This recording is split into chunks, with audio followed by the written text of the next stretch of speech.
கலாத்தியருக்கு எழுதின நிருபம் 3வது அதிகாரம். நம் தேவனுடைய வார்த்தையை நாம் கேட்போம். கலாத்தியருக்கு எழுதின நிருபம் 3வது அதிகாரம்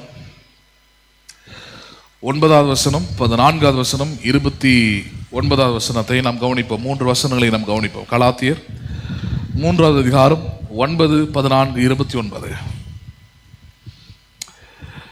கலாத்தியர் 3:9. அந்தபடி விசுவாச மார்க்கத்தார் விசுவாசமுள்ள ஆபிரகாமுடனே ஆசீர்வதிக்கப்படுகிறார்கள். 14. ஆபிரகாமுக்கு உண்டான ஆசீர்வாதம் கிறிஸ்து இயேசுவினால் புறஜாதிகளுக்கு வரும்படியாகவும் ஆவியை குறித்து சொல்லப்பட்ட வாக்குத்தத்தத்தை நாம் விசுவாசத்தினாலே பெரும்படியாகவும் இப்படி ஆயிற்று. 29.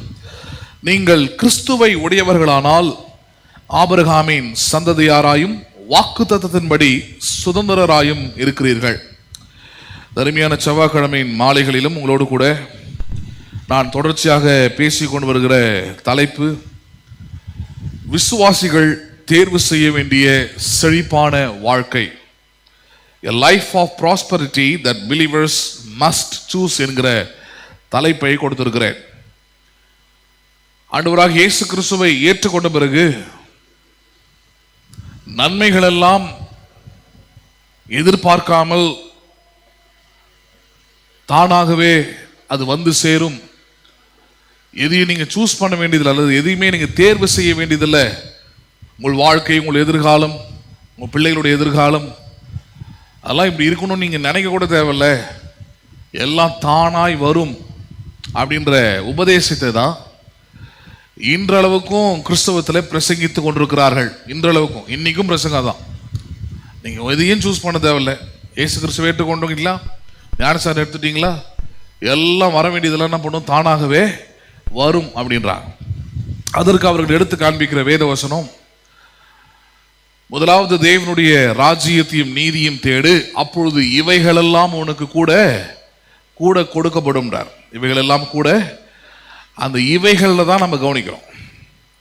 அந்த இவைகளை நீங்கள் சூஸ் பண்ணாதது ரெண்டாவது. ஆனால் அதை வேணும்னு ஒதுக்கிட்டீங்கன்னா அது பாவம், அது தேவையில்லாதது, அது கெடுக்கும், அது மோசமானது, அது கிறிஸ்தவர்களுக்கு தேவையில்லாதது அப்படின்னு ஒதுக்கிட்டீங்கன்னா அது ஒரு காலமும் நீங்கள் மரணம் அடையும் நாள் மட்டும், அல்லது இந்த பூமியில் இருக்கிற நாள் மட்டும் அந்த நன்மைகளை நீங்கள் பார்க்க முடியாமல் போயிடும். இதில் இருக்கிற மிகப்பெரிய காரியமே என்னன்னு பார்த்தீங்கன்னா, அந்த நன்மையை அவர் சிலுவையின் மூலமாக பெற்றுக் கொடுத்துருக்கிறது தான் மிகப்பெரிய காரியமே. எது கெடுத்துரும், எது வேண்டாம், எது இருந்தால் கடவுளை தேடாமல் போயிடுவாங்க அப்படிலாம் சொல்லப்படுகிறதோ, அந்த அதுன்னு சொல்லப்படுகிற அந்த ஆசீர்வாதம், அதுன்னு சொல்லப்படுகிற அந்த செழிப்பு, அதுன்னு சொல்லப்படுகிற அந்த நன்மைகள் எல்லாமே சிலுவையிலே இயேசு கிறிஸ்து சம்பாதித்த அல்லது உயிரை கொடுத்து ஏற்படுத்தி கொடுத்திருக்கிறதான காரியமா இருக்கிறது. It's been earned from the Calvary. சிலுவையின் மூலமாக சம்பாதிக்கப்பட்ட ஒன்றாக இருக்கிறது. அப்படி கஷ்டப்பட்டு சம்பாதித்து கொடுத்தது தான் ரொம்ப எளிதாக, அதெல்லாம் தேவையில்லை, அதெல்லாம் வேண்டாம், அதெல்லாம் விசுவாசி எதிர்பார்க்காத, நீ முதல்ல ஒழுக்கமாக இருக்கிறத பாரு, ஒழுங்காக காணிக்கை கொடுக்கறத பாரு, ஒழுங்காக சபைக்கு வரதை பாரு. அதனால் விசுவாசிகள் அதில் கான்சன்ட்ரேஷனாக இருக்கிறாங்க. ரொம்ப நல்லது, நான் தப்புன்னே சொல்லலை, சரியானதே. ஆனால் அதை செஞ்சுட்டு இதை விட்டுட்டீங்கன்னா நாணயத்தின் ஒரு பக்கம் போல வாழ்க்கை செல்லாததாய் மாறி போகும். ஒரு பக்கம் நாணயத்தில் அச்சிருந்தா வேல்யூ இல்லை, மதிப்பு இல்லை.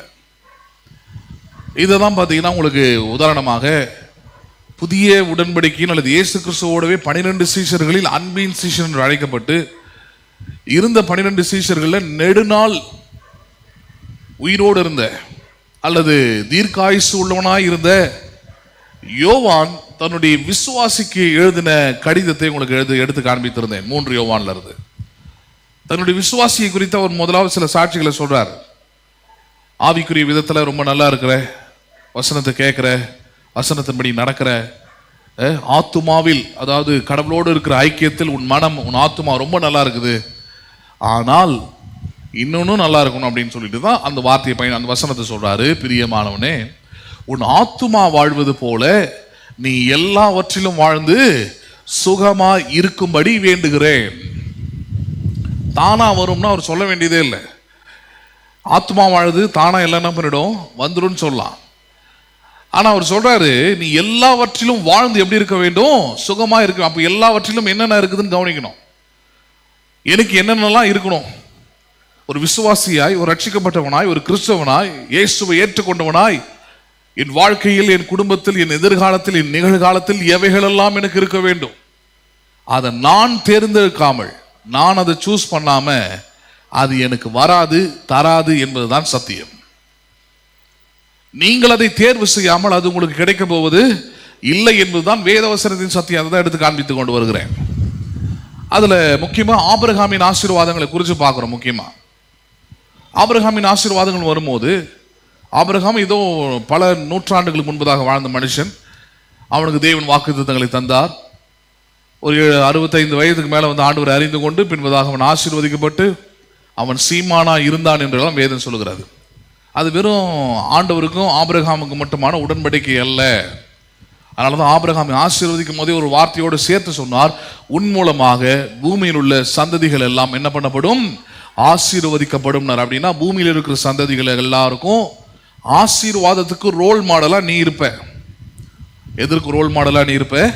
உன்னை 65 வயசுல அழைச்சிருக்கிறது, உன்னை 65 வயசுல உனக்கு வாக்குத்தத்தங்களை கொடுத்திருக்கிறது, உன்னை 65 வயதுக்கு மேல உனக்கு சீமானை மாற்றி வைத்திருக்கிறது. எதுக்குன்னா, இதுக்கப்புறம் வரப்போகிற சந்ததிகள் எல்லாருக்கும் ஆசீர்வாதத்தின் முன்மாதிரியாக இருக்க போவது யாரு? நீதான் ஆபிரகாமே. You going to be the role model of the blessings of God. தேவனுடைய ஆசீர்வாதத்திற்கு எல்லாம், பெற்றுக்கொண்ட நீ ஆசீர்வாதத்துக்கு எல்லாம் முன் உதாரணமாக ஒன்று நான் வைக்க போறேன்றார். அதை பற்றி பேசும்போது தான் கலாத்தியர்ல அப்போஸ்தலனாகிய பவுல் இயேசுவோடும் சிலுவையோடும் அதை பொருத்தி பேசுறார். அதுதான் ரொம்ப பெரிய விஷயமா இருக்குது. இயேசு கிறிஸ்துவோடும் சிலுவையோடும் ஆபிரகாமின் ஆசீர்வாதத்தை இணைச்சு வச்சு பேசுறார். அப்படின்னா ஆபிரகாமின் ஆசீர்வாதம் எதோடு கூட சேர்ந்ததா இருக்கிறது? சிலுவையோடு கூட சேர்ந்ததா இருக்கிறது, இயேசுவோடு கூட சேர்ந்ததா இருக்கிறது. அப்ப நீங்கள் இயேசுவை ஏற்றுக்கொண்டது உண்மை என்றால், இயேசு கிறிஸ்துவின் சிலுவையை ஏற்றுக்கொண்டது உண்மை என்றால், அதோடு கூட ஆபிரகாமின் ஆசீர்வாதத்தையும் ஏற்றுக்கொள்ள வேண்டியது உண்மையானது ஒன்றாய் இருக்கிறது. சரி, 9வது வசனம் இப்படி ஆரம்பிக்கிறார். எப்படி? அந்தபடி விசுவாச மார்க்கத்தார். எந்த மார்க்கத்தார் இவர்கள்? விசுவாச மார்க்கத்தார் விசுவாசம் உள்ள ஆபிரகாமுடனே என்ன பண்ணப்படுகிறார்கள்? அவர்கள் ஆசீர்வதிக்கப்படுகிறார்கள். யாரோ ஒரு குறிப்பிட்ட ஒரு நபர்களை பற்றி பேசுறாரு, பொதுவான எல்லாரும் பற்றி பேசல. அதனாலதான் நம்முடைய வாழ்க்கையை பத்தி பொதுவா நன்மைகளை பற்றி பேசும்போதெல்லாம் சில ஊழியக்காரங்க பொதுவாக்கி விட்டுறாங்க. என் உலகத்தார் வந்து ஆசீர்வாதமா இல்லையா, அவன் கார் வச்சு இல்லை. இவங்களுக்கு ஆசீர்வாதம்னாலே எங்க தான் மைண்டு போய் நிற்குது? காரு, வீடு, ஃப்ளைட்டு தான். ஏன்னா ஆசீர்வாதத்தில் ஒரு பகுதியாக அது இருக்குது, பொருளாதாரம். அதனால இவங்க மைண்டு ஃபுல்லாகவே ஆசீர்வாதனாலே போயிட்டு அது ஒரு குறுக்கட் மைண்டு பாருங்க. அது இடகுடமான ஒரு மென்டாலிட்டி, பாவர்ட்டி மென்டாலிட்டி. அந்த மென்டாலிட்டி ஜனங்களுக்கு எடுத்து அது முக்கியமாக போதிக்கும் போது இந்த மாதிரி போதிக்குது. எப்படி போதிச்சிருது அது? இதெல்லாம் தேவையில்லை, பணம் ஒன்று கெடுத்துரும், பண ஆசை எல்லா தீமைக்கும் வேறா இருக்குது, இப்படிலாம் போதிக்கிறாங்க. பணத்தின் மேலே இருக்கிற ஆசை தான் எல்லா தீமைக்கும் வேறா மாற்றும். பணம் என்ன பண்ணாது? தீமையாக மாறாது. ஆனால் பேசுகிற ஆளே பார்த்தீங்கன்னா எல்லாம் வச்சிருப்பார். அதான் கவனிக்கிறாங்க. பேசுகிற ஆளுக்கு எல்லாம் இருக்கும். ஆனால் அவர் சொல்லி தரது என்னவோ, அல்லது அவர் பழிக்கிறது, அவர் திட்டுறது, அவர் வந்து மற்ற ஊழியர்களை குறை சொல்றது என்னவோ, எதில் வச்சு குறை சொல்லுவார்னா, இந்த ஆசீர்வாதத்தை பற்றி ஏன் பேசுறீங்க? அதெல்லாம் தானாக கிடைக்குமாக்கும், அதெல்லாம் தானாக உண்டாயிடும். நீங்கள் ஒன்றும் அதுக்கு பிரயாசப்பட வேண்டியது இல்லை, சூஸ் பண்ண வேண்டியது இல்லை, தேர்வு செய்ய வேண்டியது இல்லை. நீங்கள் பாண்டு போங்க, அது பாண்டு உங்களுக்கு கிடைச்சிக்கிட்டே இருக்குன்றாங்க.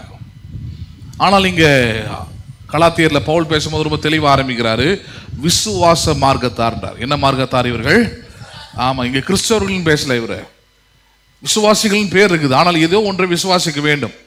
அப்ப இந்த குரூப் எதை விசுவாசிக்க வேண்டும் அவர் பேசுறார். விசுவாச மார்க்கத்தார் எதை விசுவாசிக்க வேண்டும்? அவர்கள் விசுவாசம் உள்ள ஆபிரகாமுடனே என்ன பண்ணப்படுகிறார்கள்? அவர்கள் ஆசீர்வதிக்கப்படுகிறார்கள். அப்ப அந்த மார்க்கத்தார் ஏதோ ஒன்று விசுவாசிக்கிறாங்க, ஏதோ நம்புறாங்க. அவங்க எதை நம்புறாங்க?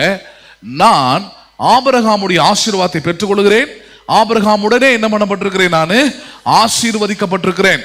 என் வாழ்க்கையை நான் கம்பேர் பண்ணணும்னா யாரோட தான் கம்பேர் பண்ணி ஆகணும்? நான் விசுவாசியா இருந்தா, விசுவாச மார்க்கத்தானா இருந்தால் யாரோட தான் கம்பேர் பண்ணணும்? நான் ஆபிரகாமுடன் தான். ஆபிரகாமுடைய ஆசீர்வாதத்தோடு தான் விசுவாச மார்க்கத்தார் ஆபிரகாமுடனே ஆசீர்வதிக்கப்படுகிறார்கள். யாருடனே ஆசீர்வதிக்கப்படுகிறார்கள்? ஆபிரகாம்ல இருந்து என்னப்பா கத்துக்க போறீங்க? ஆபிரகாம்ல இருந்து என்ன எடுத்துக்கொள்ள போறீங்க? ஆபிரகாம்ல இருந்து உங்க விசுவாச மார்க்கத்துக்கு என்ன தேவைப்படுதுன்னா, ஆபிரகாமுக்கு இருக்கிற ஆசீர்வாதம் விசுவாச மார்க்கத்தாராக எங்களுக்கு உண்டாயிருக்கிறது. அப்ப விசுவாச மார்க்கத்தாருக்கும் லாசருக்கும் சம்பந்தம் இல்லை. யாருக்கும் சம்பந்தம் கிடையாது. லாசரு யார்கிட்ட பேசணும்னா புறஜாதி மக்கள் கிட்ட போய் பேசணும். நீங்க எதை எங்க பேசணும்னே தெரியல. நிறைய நேரத்தில் சொன்னலையே, போன வாரம் கூட ஒரு ஊழியக்காரர் ரொம்ப கடுமையா திரிக்கிட்டு இருக்கிறாரு. எப்படி செழிப்படுத்தி நீங்க சபையில போதிப்பீங்க? ஜனங்களுக்கு எப்படி அதை சொல்லி தருவீங்க? நீ எப்படி நல்ல வீடு கட்டுவேன், நல்ல கார் வாங்குவேன், நல்ல வேலை கிடைக்கும், நல்ல திருமணம் ஆகும், நல்ல பிள்ளைகள் இருக்கும், நல்ல தலைமுறை இருக்கும், நல்ல சுகம் இருக்கும், நல்ல வாழ்க்கை இருக்கணும், எப்படி சொல்லி தருவேன்? அப்படிலாம் சொல்லி தரக்கூடாத இருக்கும். பரலோகம் இருக்குது, தங்க வீதி இருக்குதாங்க, இங்க எப்படி வேணா செத்து போ, எப்படி வேணா இருந்துட்டு போ, அதை பத்தி பிரச்சனையே கிடையாது. சபைக்கு போனியா, காணிக்கை கொடுத்தியா, தசமாங்க கொடுத்தியா, உருணுதியா, பிறண்டியா, எழுந்தியா, ஓடனியா, ஆண்டவருக்காக ரத்தம் சிந்தினியா, இதெல்லாம் தான் கவனிக்கணுமாக்கும். வேற எதையுமே என்ன பண்ணக்கூடாது. நல்லதை பத்தி, நல்ல எதிர்காலத்தை பத்தி, சுகமான வாழ்க்கையை குறித்து எதை குறிச்சும் நீ என்ன பண்ணிடக்கூடாது, நினைச்சு கூட பார்த்துடக்கூடாது.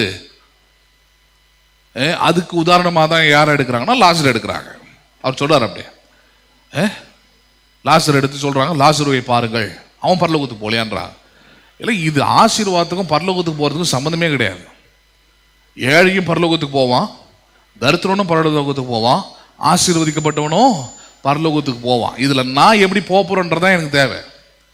இந்த உலக வாழ்க்கைன்றது ஒரு பிரயாணம், இது ஒரு டிராவல். இந்த டிராவலை நான் எப்படி பண்ண போறேன்றது நான் சூஸ் பண்ணணும். ஹலோ, பேசுறது புரியுதுங்களா உங்களுக்கு? என் கூட ஒருத்தர் வயசான ஒருத்தர் ரைடு வந்தார் பாருங்க. நான் ஒரு நாளுக்கு முன்னாடி கிளம்பி வீட்டுக்கு வந்துட்டேன். அவர் அடுத்த நாள் காலையில் கிளம்பணும். அவர் நெய்வேலிக்காரர். அவர் சுகர் பேஷண்ட் வேற. அவர் காலையில் 8 மணி கரெக்டாக சாப்பிட்ருவார்.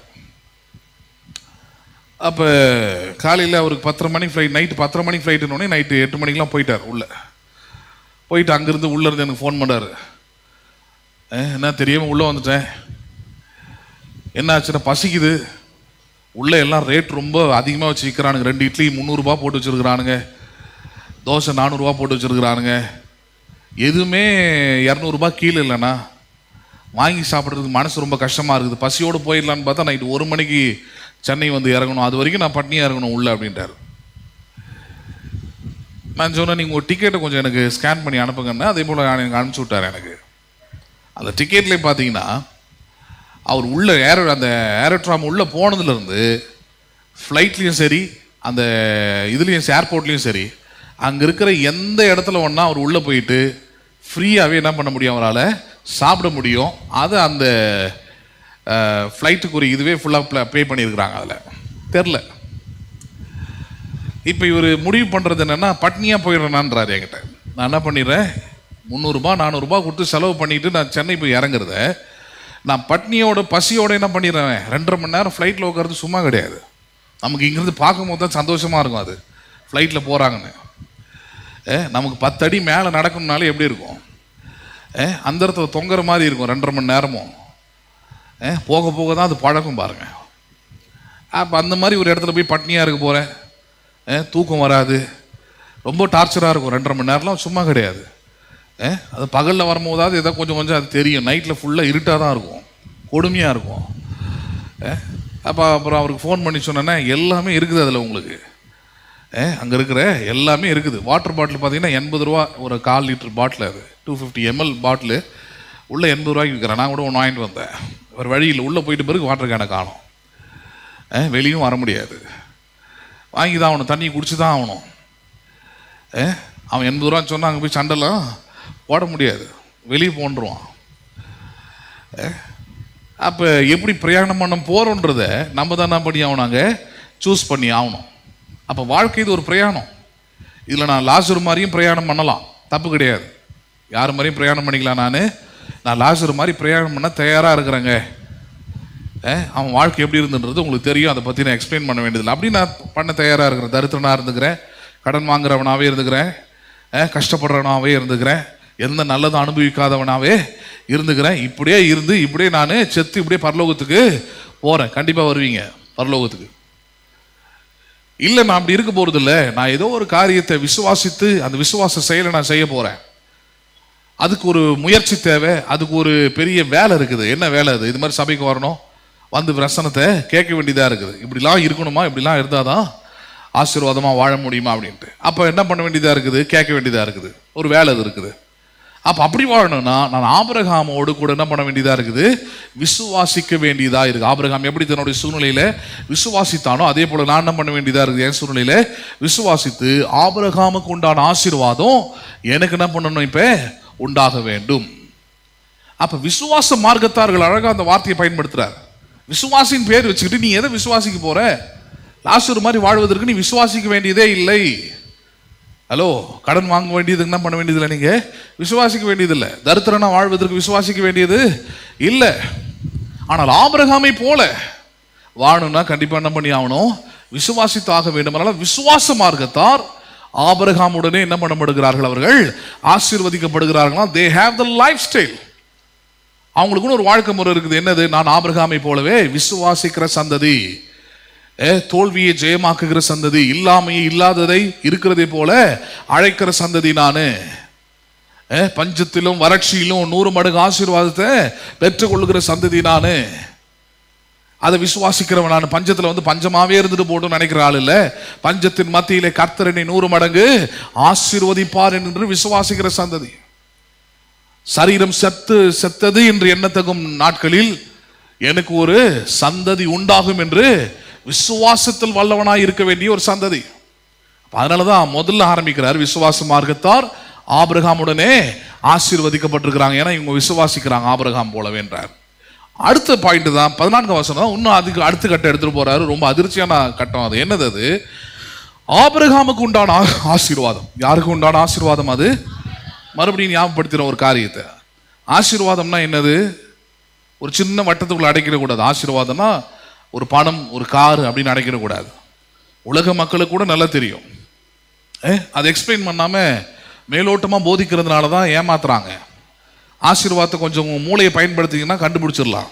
ஆசீர்வாதம் கெட்ட வார்த்தை இல்லை, ஆசீர்வாதம் கெட்டது கிடையாதுன்ட்டு. ஆசீர்வாதம்னா என்ன? உங்கள் வீட்டில் ஒரு நல்ல காரியம் நடக்குது, வீட்டில் யாரோ பெரியவங்க வராங்க, இல்லை ஒரு பாஸ்டர் வராரு, சொல்கிறீங்க ஆசீர்வதிங்கன்றீங்க. என்ன பண்ணுங்க? நீங்கள் பிளஸ் பண்ணுங்கன்றீங்க. பிளஸ்னா என்ன அர்த்தம்? 4 நல்ல வார்த்தையை கூறுங்கள். நல்வார்த்தையை கூறுவதுக்கு பேரே என்னவா இருக்கிறது? ஆசீர்வாதம். அவ்வளோதான் பாயிண்ட்.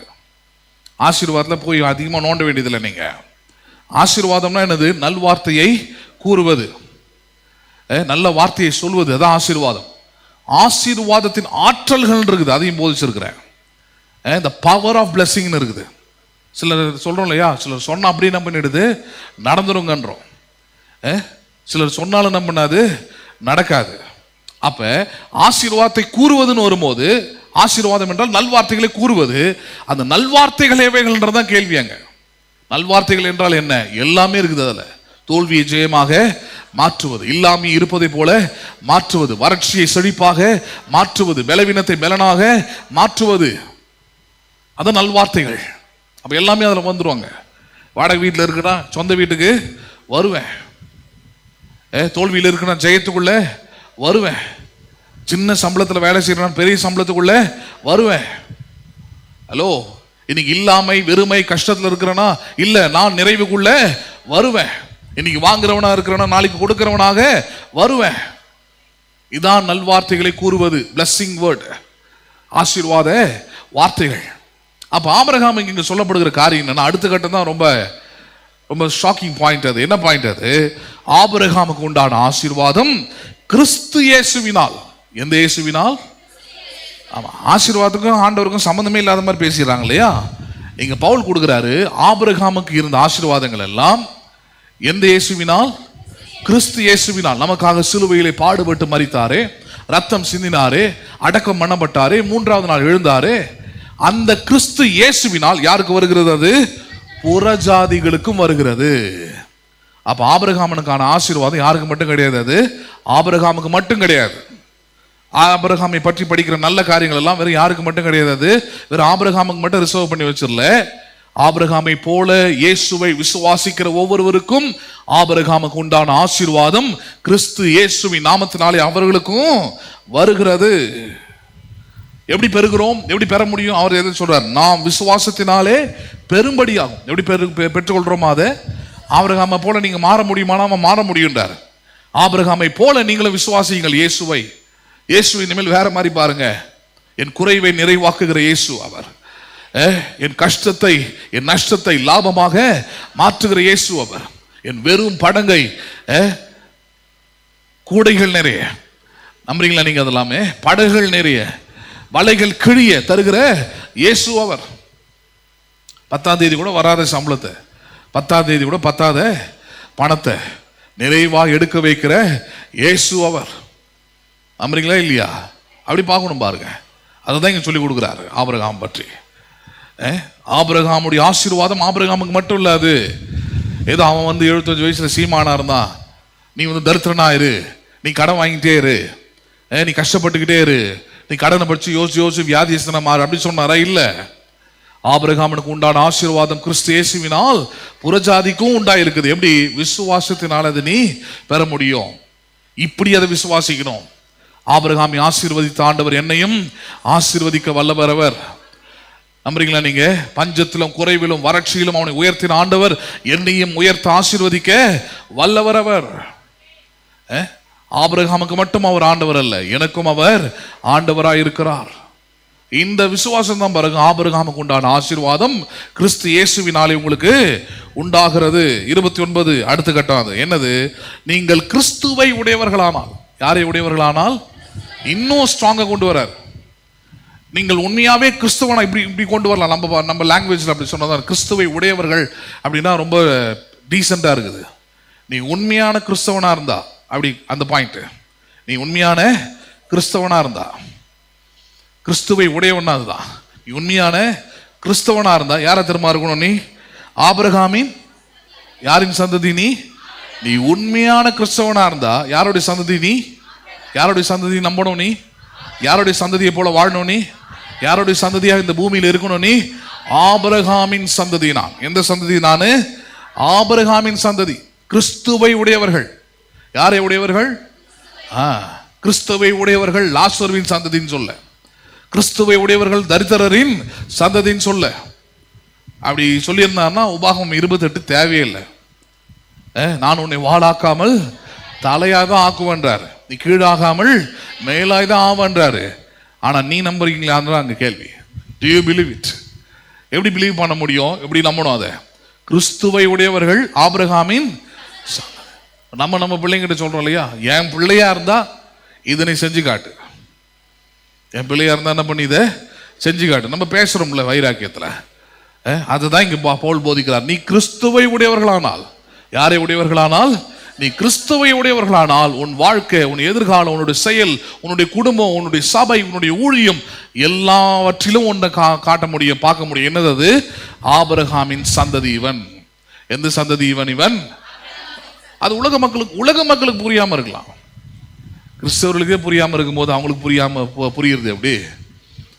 ஹலோ, யாருக்கே புரியாம இருக்கும்போது, ஆமா, நமக்கே ஒரு நாலு நல்லது நம்ம செஞ்சிட்டோம்னா, 4 நல்லது நம்ம கிட்ட இருக்குதுன்னா, அதுக்கு அவன் கிறிஸ்தவர்களா இருக்கட்டும், போதகர்களா இருக்கட்டும், அவங்க கட்டுற கதையெல்லாம் பார்த்தீங்கன்னா வேற மாதிரி இருக்கும். கட்டுற கதை எப்படி இருக்கும்? அங்கே வேற மாதிரி இருக்கும். என்கிட்டயே ஒரு ஜிப்பா போட்ட ஒரு பாஸ்டர், ரொம்ப வருஷத்துக்கு முன்னாடி இதேமாரி ஒரு பைபிள் ஸ்டடி எடுத்துக்கிட்டு இருக்கிறேன். வந்தார் திடீர்னுட்டு, ஏதோ ஒரு காரணமாக வந்தார். 2016 நினைக்கிறேன். வந்தார், அப்படி வந்து உட்காந்துருந்தார். பிரசங்கம் பண்ணிக்கிட்டே இருந்தேன், எல்லாம் முடிஞ்சது. சரி, முடிஞ்ச பிறகு நீங்கள் ஒரு ப்ரேயர் பண்ணுங்கண்ணே. ப்ரேயர் பண்ணி முடித்தார். சரிங்க பாஸ்டர், நீங்கள் எப்படி இருக்கிறீங்கன்னு கேட்டேன். அவ்வளோதான் கேட்டேன், நீங்கள் எப்படி இருக்கிறீங்க அப்படின்னு கேட்ட உடனே அவர் சொன்னார், பாருங்க, உங்களுக்குன்னா தம்பி குறைச்சல், உங்களுக்கு உங்கள் அம்மா அப்பா 2 பேருமே கவர்மெண்ட் சர்வெண்ட் ஆகும், உங்களுக்கு மெயினில் சர்ச் வச்சுருக்கிறீங்க, கலெக்டரேட்டில் சர்ச் வச்சுருக்கிறீங்க, சொந்த இடத்துல வச்சுருக்கிறீங்க நீங்கள்.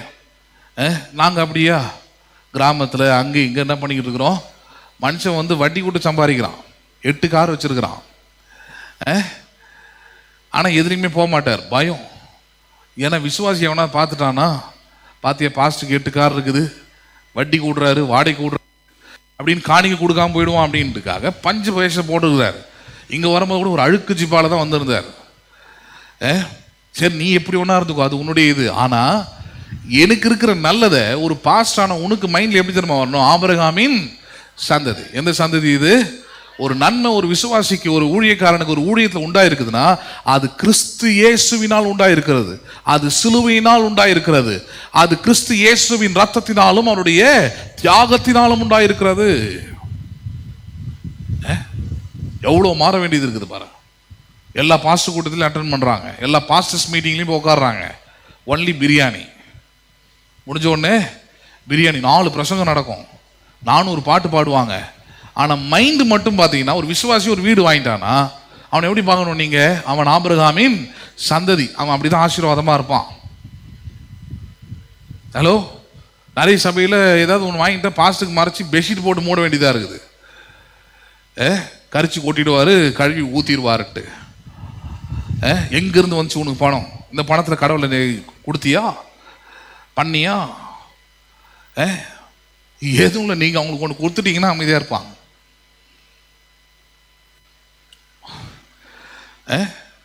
எது ஒன்றா இருக்கட்டும், ஆனால் அவனுக்கு இருக்கிற நன்மையை நீங்கள் கடவுளை குளோரிஃபை பண்ணுறதுனா என்ன? இப்படி தான் பவுல் அதுதான் சொல்லி கொடுக்குறார். நீங்கள் கிறிஸ்துவை உடையவர்களானால், யாரை உடையவர்களானால்? ஆமாம், ரட்சிக்கப்பட்டிருக்கிற, ஞானஸ்நானம் எடுத்துக்கிற, சபைக்கு வருகிற, வார்த்தையை கேட்கிற, விசுவாசிக்கிற, நீங்கள் கிறிஸ்துவை உடையவர்களாக இருப்பதனால உங்களுக்கு வருகிற எல்லா நன்மைகளும் அது யாருனால் உண்டாகிறது? அது இயேசு கிறிஸ்துவினால் உண்டாகிறது. அந்த நன்மைக்கு பேர் ஆபிரகாமின் ஆசீர்வாதங்கள். யாருடைய ஆசீர்வாதங்கள் அது? அப்ப சபையில் இருக்கிற ஒவ்வொரு விசுவாசியும், விசுவாச மார்க்கத்தாராக இருக்கிற ஒவ்வொருவரும் யாரை போல மாற வேண்டும்? அப்ப சபையில் இருக்கிற ஒவ்வொருத்தரோட பேர் ஒன்றும் அது பேர் ஆத்திரமா இருக்கணும். இன்னைக்கு இருக்கிற காலகட்டத்தில் அந்த பேரை சொல்லவே முடியல. பைபிள் வச்சு சொல்லுவோம், சீமானா இருக்க வேண்டும். என்னவா இருக்க வேண்டும்? ஆமா, என்னவா இருக்க வேண்டும்? ஆமா, அப்படிதான் வேதவசனம் சொல்லுது. வேலைக்காரன் போயிட்டு பொண்ணு பார்க்குற இடத்துல போய் சொல்றான், எலியேசர் என் எஜமானை கர்த்தர் ஆசீர்வதித்திருக்கிறார், அவர் சீமானாய் இருக்கிறார்ன்றான். அப்ப நீங்க பொண்ணு கொடுக்குற இடத்துல, பொண்ணு எடுக்கிற இடத்துலலாம் உங்களை பற்றிய சாட்சி இனி என்னவா இருக்க வேண்டும்? என்னவா இருக்க வேண்டும்?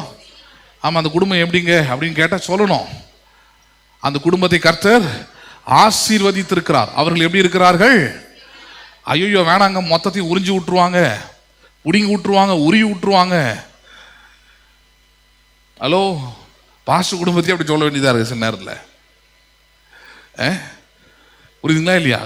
நம்ம கட்டணம் புடவை கூட மிஞ்சாதுங்க, ஓடியே போயிடுங்க, வேற எங்கேயா போய் பாருங்கன்ற அளவுக்கு இருக்கு சில நேரத்தில். சில ஆட்கள் அப்படி இருக்கிறாங்க. அவங்களுக்கு நம்பிக்கையே எங்கேயாவது உருவனா புடுங்கினா தான் உண்டுன்னு நினைக்கிறாங்க. இல்லை, கொடுக்கிறவரே இருக்கிறார், கொடுத்து வச்சவரே இருக்கிறார், சிலுவையில் சம்பாதித்து நமக்கு ஏற்படுத்தி வைத்தவரே இருக்கிறார். அதை விசுவாசித்து பெற்றுக்கொள்ளுங்கள். கையின் பிரயாசத்தை ஆசீர்வதிப்பான்னு சொல்றார். போய் வேலை செய்யுங்க நல்லா. பேசுறது புரியுதுங்களா உங்களுக்கு? இப்போ எனக்கு இந்த வேலை கொடுத்துருக்கிறாரு, எனக்கு பிடிக்குதோ பிடிக்கலையோ, உடம்பு நல்லா இருக்குதோ இல்லையோ, இல்லை சூழ்நிலை நல்லா இருக்குதோ இல்லையோ, ஐ ஷுட் ப்ரீச் இட். அதான் என் வேலை, இதே என் கையின் பிரயாசம். நிறைய பேர் வராங்களோ, கொஞ்சம் பேர் வராங்களோ, நிறைய பேர் பார்க்குறாங்களோ, அது எனக்கு பிரச்சனையே கிடையாது. என் கையின் பிரயாசத்தை தான் ஆசீர்வதிப்பேன்னு சொல்லி இருக்கிறார். அப்போ உங்களுக்கு அதுதான் உங்களுக்கு கொடுத்துருக்கிற வேலை என்ன? அது அலட்சியமாக பார்க்காதீங்க, அது சாதாரணமாக நினைக்காதீங்க. Take it and do it in a well manner. எடுத்து நல்ல முறையில், சிறந்த முறையில் செய்யணும்னு பாருங்க. ஒரு வீட்லேயே ஹவுஸ் ஒய்ஃபாக இருக்கிறீங்களா, பிரச்சனையே கிடையாது. நல்லா பெருகணும்னு நினைங்க, வீடை நல்லா சமைக்கணும்னு நினைங்க. ஆமாம்மா, வடிச்சு கொட்டி தான் எல்லாம் ஒரு மாதிரியே தெரியுதுன்னு நினைக்கக்கூடாது. அப்படி நினச்சிங்கன்னா நீங்களும் உருப்பட முடியாது, இருக்கிற ஆளுங்களும் மாற முடியாது. Do it in a well manner, பெஸ்ட்டாக பண்ணுங்க. கடவுள் அதுதான் பார்க்குறாரு, அதுதான் விரும்புகிறார். அப்போ நீங்கள் கிறிஸ்தவர்களானால் யாருடைய சந்ததியாக இருக்கிறீர்கள்? நீங்கள் ஆபிரகாமின் சந்ததியாய் இருக்கிறீர்கள். சரி, அப்போ நான் ஏற்கனவே ஆரம்பத்தில் ஒரு பாயிண்ட் சொன்னேன், அதை மட்டும் காமிச்சிட்டு இன்னைக்கான வார்த்தைகளை கவனிக்கலாம். நீங்க சூஸ் பண்ணாமல் அல்லது நீங்கள் தெரிந்து கொள்ளாமல் இந்த வாழ்க்கை வராதுன்னு, நீங்கள் தெரிந்து கொள்ளாமல் என்ன பண்ணாது, இந்த வாழ்க்கை வராது. உண்மையாது? ஆமா, ஆண்டவரே சொன்ன வார்த்தை அது. யார் சொன்ன வார்த்தை அது? ஆண்டவரே சொன்ன வார்த்தை. நீங்கள் ஒரு நல்ல காரியத்தை உங்கள் வாழ்க்கையில வேண்டும் என்று நீங்கள் தெரிந்து கொள்ளாமல் அது உங்கள் வாழ்க்கையில வரவே வராது. நல்லா புரிஞ்சுக்கிடுங்க. ஒரு நல்ல வீடு வேணும், நல்ல வேலை வேணும், நல்ல பிள்ளைகள் இருக்கணும், நல்ல எதிர்காலம் இருக்கணும்னு நீங்க விரும்பாம அது தானா என்ன பண்ணாது, வராது. அப்ப அதுக்காக உபவாசம் எடுக்கணுமா? அதுக்காக அதெல்லாம் நான் சொல்லலை. அதெல்லாம் ரொம்ப முட்டாள்தனமான வேலை. எது சரியான வேலை, அதை பற்றி விசுவாசிப்பது சரியான வேலை. அதை பற்றி என்ன பண்ண வேண்டும்? நல்ல வேலை கிடைக்கணும் விசுவாசிக்கணும், நல்ல சம்பளம் வாங்குவேன்னு விசுவாசிக்கணும், என் வாழ்க்கை பெருகும் உயரணுன்றத விசுவாசிக்கணும், நான் இன்றைக்கு இருக்கிற நிலையை காட்டிலும் 1000 மடங்கு பெருகுவேன்றதை விசுவாசிக்கணும், நான் என் வாழ்க்கையில் ஒருபோதும் கீழாயிராமல் மேலாக தான் இருப்பேன் என்பதை விசுவாசிக்கணும். உபவாசம் எடுக்க சொல்ல, you should have faith in that. ஆனால் இதில் என்ன சொல்லிடுறாங்கன்னா, அதை கூட யோசிக்காது, வெறும் தேவனுடைய ராஜ்யத்தை. ராஜ்யம்னா என்னன்னு தெரிய மாட்டேங்குது. ராஜ்யம்னா தேவனுடைய ஆளுகை. தேவன் ஒரு மனுஷன் ஆள்றாருன்னா அவர் எதிர்பார்ப்புல என்னவா இருக்கும் யோசிச்சு பாருங்க. ஸ்டாலின் இந்த நாட்டுடைய முதலமைச்சராக இருக்கிறாரு. அவர் ஜனங்க கிட்ட வர முதல்ல நீங்கள் அவர் கவனிங்க, கேட்பார், அம்மா உங்களுக்கு என்ன வேணும், அம்மா உங்களுக்கு என்ன வேணும். முடிகிற மாதிரி எதாவது சொன்னாங்கன்னா உடனே அதிகாரிகளை கூப்பிட்டு அந்த அம்மாவுக்கு அது வேணுமா, உடனே என்ன பண்ணுங்க, அதை செஞ்சு கொடுங்க. ஆனால் ரெடியாக இருக்கணும். அவர் என்னம்மா வேணும் போது, ஐயா நீங்கள் நல்லா இருந்தால் போதும் அப்படின்னா அவர் நல்லா இருப்பார், நீ இருக்கிற மாதிரியே தான் இருப்ப, ஒன்றும் மாறாது. நிறைய கிறிஸ்தவர்கள் அப்படி தான், ஏசு போதுமே. அப்போ நீ உன் குடும்பம், உன் பிள்ளைங்க, உன் வாழ்க்கை, எதிர்காலம் அது எப்படி போனால் நாங்கள் அவர் பார்த்து பாருங்க, எல்லாம் மேலே இருக்கிறவன் பார்த்துப்பான்ற டைலாக் தான். மாறாது. ஏன் மாறாது? You should choose how to you live. உன் வாழ்க்கை எப்படி இருக்கணுன்றதை நீ தான் என்ன பண்ண வேண்டும்? தீர்மானிக்க வேண்டும் என்று தேவன் சொல்லி இருக்கிறார். யார் சொல்லி இருக்கிறாரு? வசனத்தோட பார்க்கலாம். உபாகமம் 30வது அதிகாரம், உபாகமம் 30வது அதிகாரம் 19வது வசனத்தை நாம் பார்ப்போம். உபாகமம் 30:19. நான் ஜீவனையும் மரணத்தையும் ஆசீர்வாதத்தையும் சாபத்தையும் உனக்கு முன் வைத்தேன். எது முன்னாடி வச்சிருக்கிறாரா? அப்படின்னா இந்த உலகத்தை கடவுள் உண்டாக்கி இருக்கிறாரு, இந்த உலகத்துல சில காரியங்கள் வைக்கப்பட்டிருக்கிறது அப்படி சொல்றாரு. அப்படின்னா சாபத்தை அவர் தான் வச்சாருன்னு உடனே அவர் தான் கொண்டாந்து வைக்கிறான்னு பார்க்க கூடாது. உலகத்தை உண்டாக்கி கொடுத்துருக்கிறேன், இந்த உலகத்துல ரெண்டுமே இருக்குதுன்றார். என்னென்ன இருக்குது? ஜீவனும் மரணமும், ஆசீர்வாதமும் சாபமும். அப்படின்னா 4 கிடையாது, 2 தான். அவர் 2 எக்ஸ்பிளைன் பண்ணி சொல்றாரு. எப்படி? ஜீவன் என்றால் ஆசீர்வாதம், மரணம் என்றால் சாபம்ன்றார். சாபமாய் வாழ்வது என்பது மரணத்துக்கு நிகரான ஒரு வாழ்க்கை, ஆசீர்வாதமாய் வாழ்வது என்பது ஜீவனுக்கு நிகரான வாழ்க்கை. அதுதான் சொல்றாரு. இதை வச்சிருக்கிறேன், இது 2மே முன்னாடி இருக்குது. சரி, இது 2மே நீ எதை சூஸ் பண்றியோ அது உனக்கு வரும்ன்றார். அதான் பாயிண்ட். அடுத்த வார்த்தை பாருங்க. என்று உன் முன் வைத்தேன் என்று உங்கள் மேல் வானத்தையும் பூமியும் என்று சாட்சியாக வைக்கிறேன். ஆகையால் நீயும் உன் சந்ததியும் பிழைக்கும்படிக்கு நீ எதை தெரிந்து கொள்ள வேண்டும்? ஜீவனை தெரிந்து கொள். எதை தெரிந்து கொள்? நீ. எவ்வளவு அற்புதமான வார்த்தை பாருங்க. கடவுள் சொல்லி கொடுக்குறாரு. இன்னைக்கு நான் சொல்ற மாதிரி தான் சொல்லிட்டு இருக்கிறாரு அன்னைக்கு. அப்ப நீயும் சந்ததியும் பெருகணும்னா, நீ உன் குடும்பமும் நல்லா இருக்கணும்னா, உன் சந்ததிகள் பெருகி நல்ல ஆசீர்வாதமா இருக்கணும்னா எதை தெரிந்து கொள்ள வேண்டும்? நீங்கள் ஜீவனை தெரிந்து கொள்ள வேண்டும், அல்லது ஆசீர்வாதத்தை தெரிந்து கொள்ள வேண்டும். ஏன்னா உன் வாழ்க்கை, நீ வாழுற பூமியில 2மே இருக்குது. ஆசீர்வாதமும் இருக்குது, சாபமும் இருக்குது, ஜீவனும் இருக்குது, மரணமும் இருக்குது. நீ எதை விரும்புறியோ, நீ எதன் பக்கம் உன்னுடைய எண்ணத்தை வச்சிருக்கிறியோ, மனதை வைத்திருக்கிறியோ, நம்பிக்கை வைத்திருக்கிறியோ அது உனக்கு வரும்.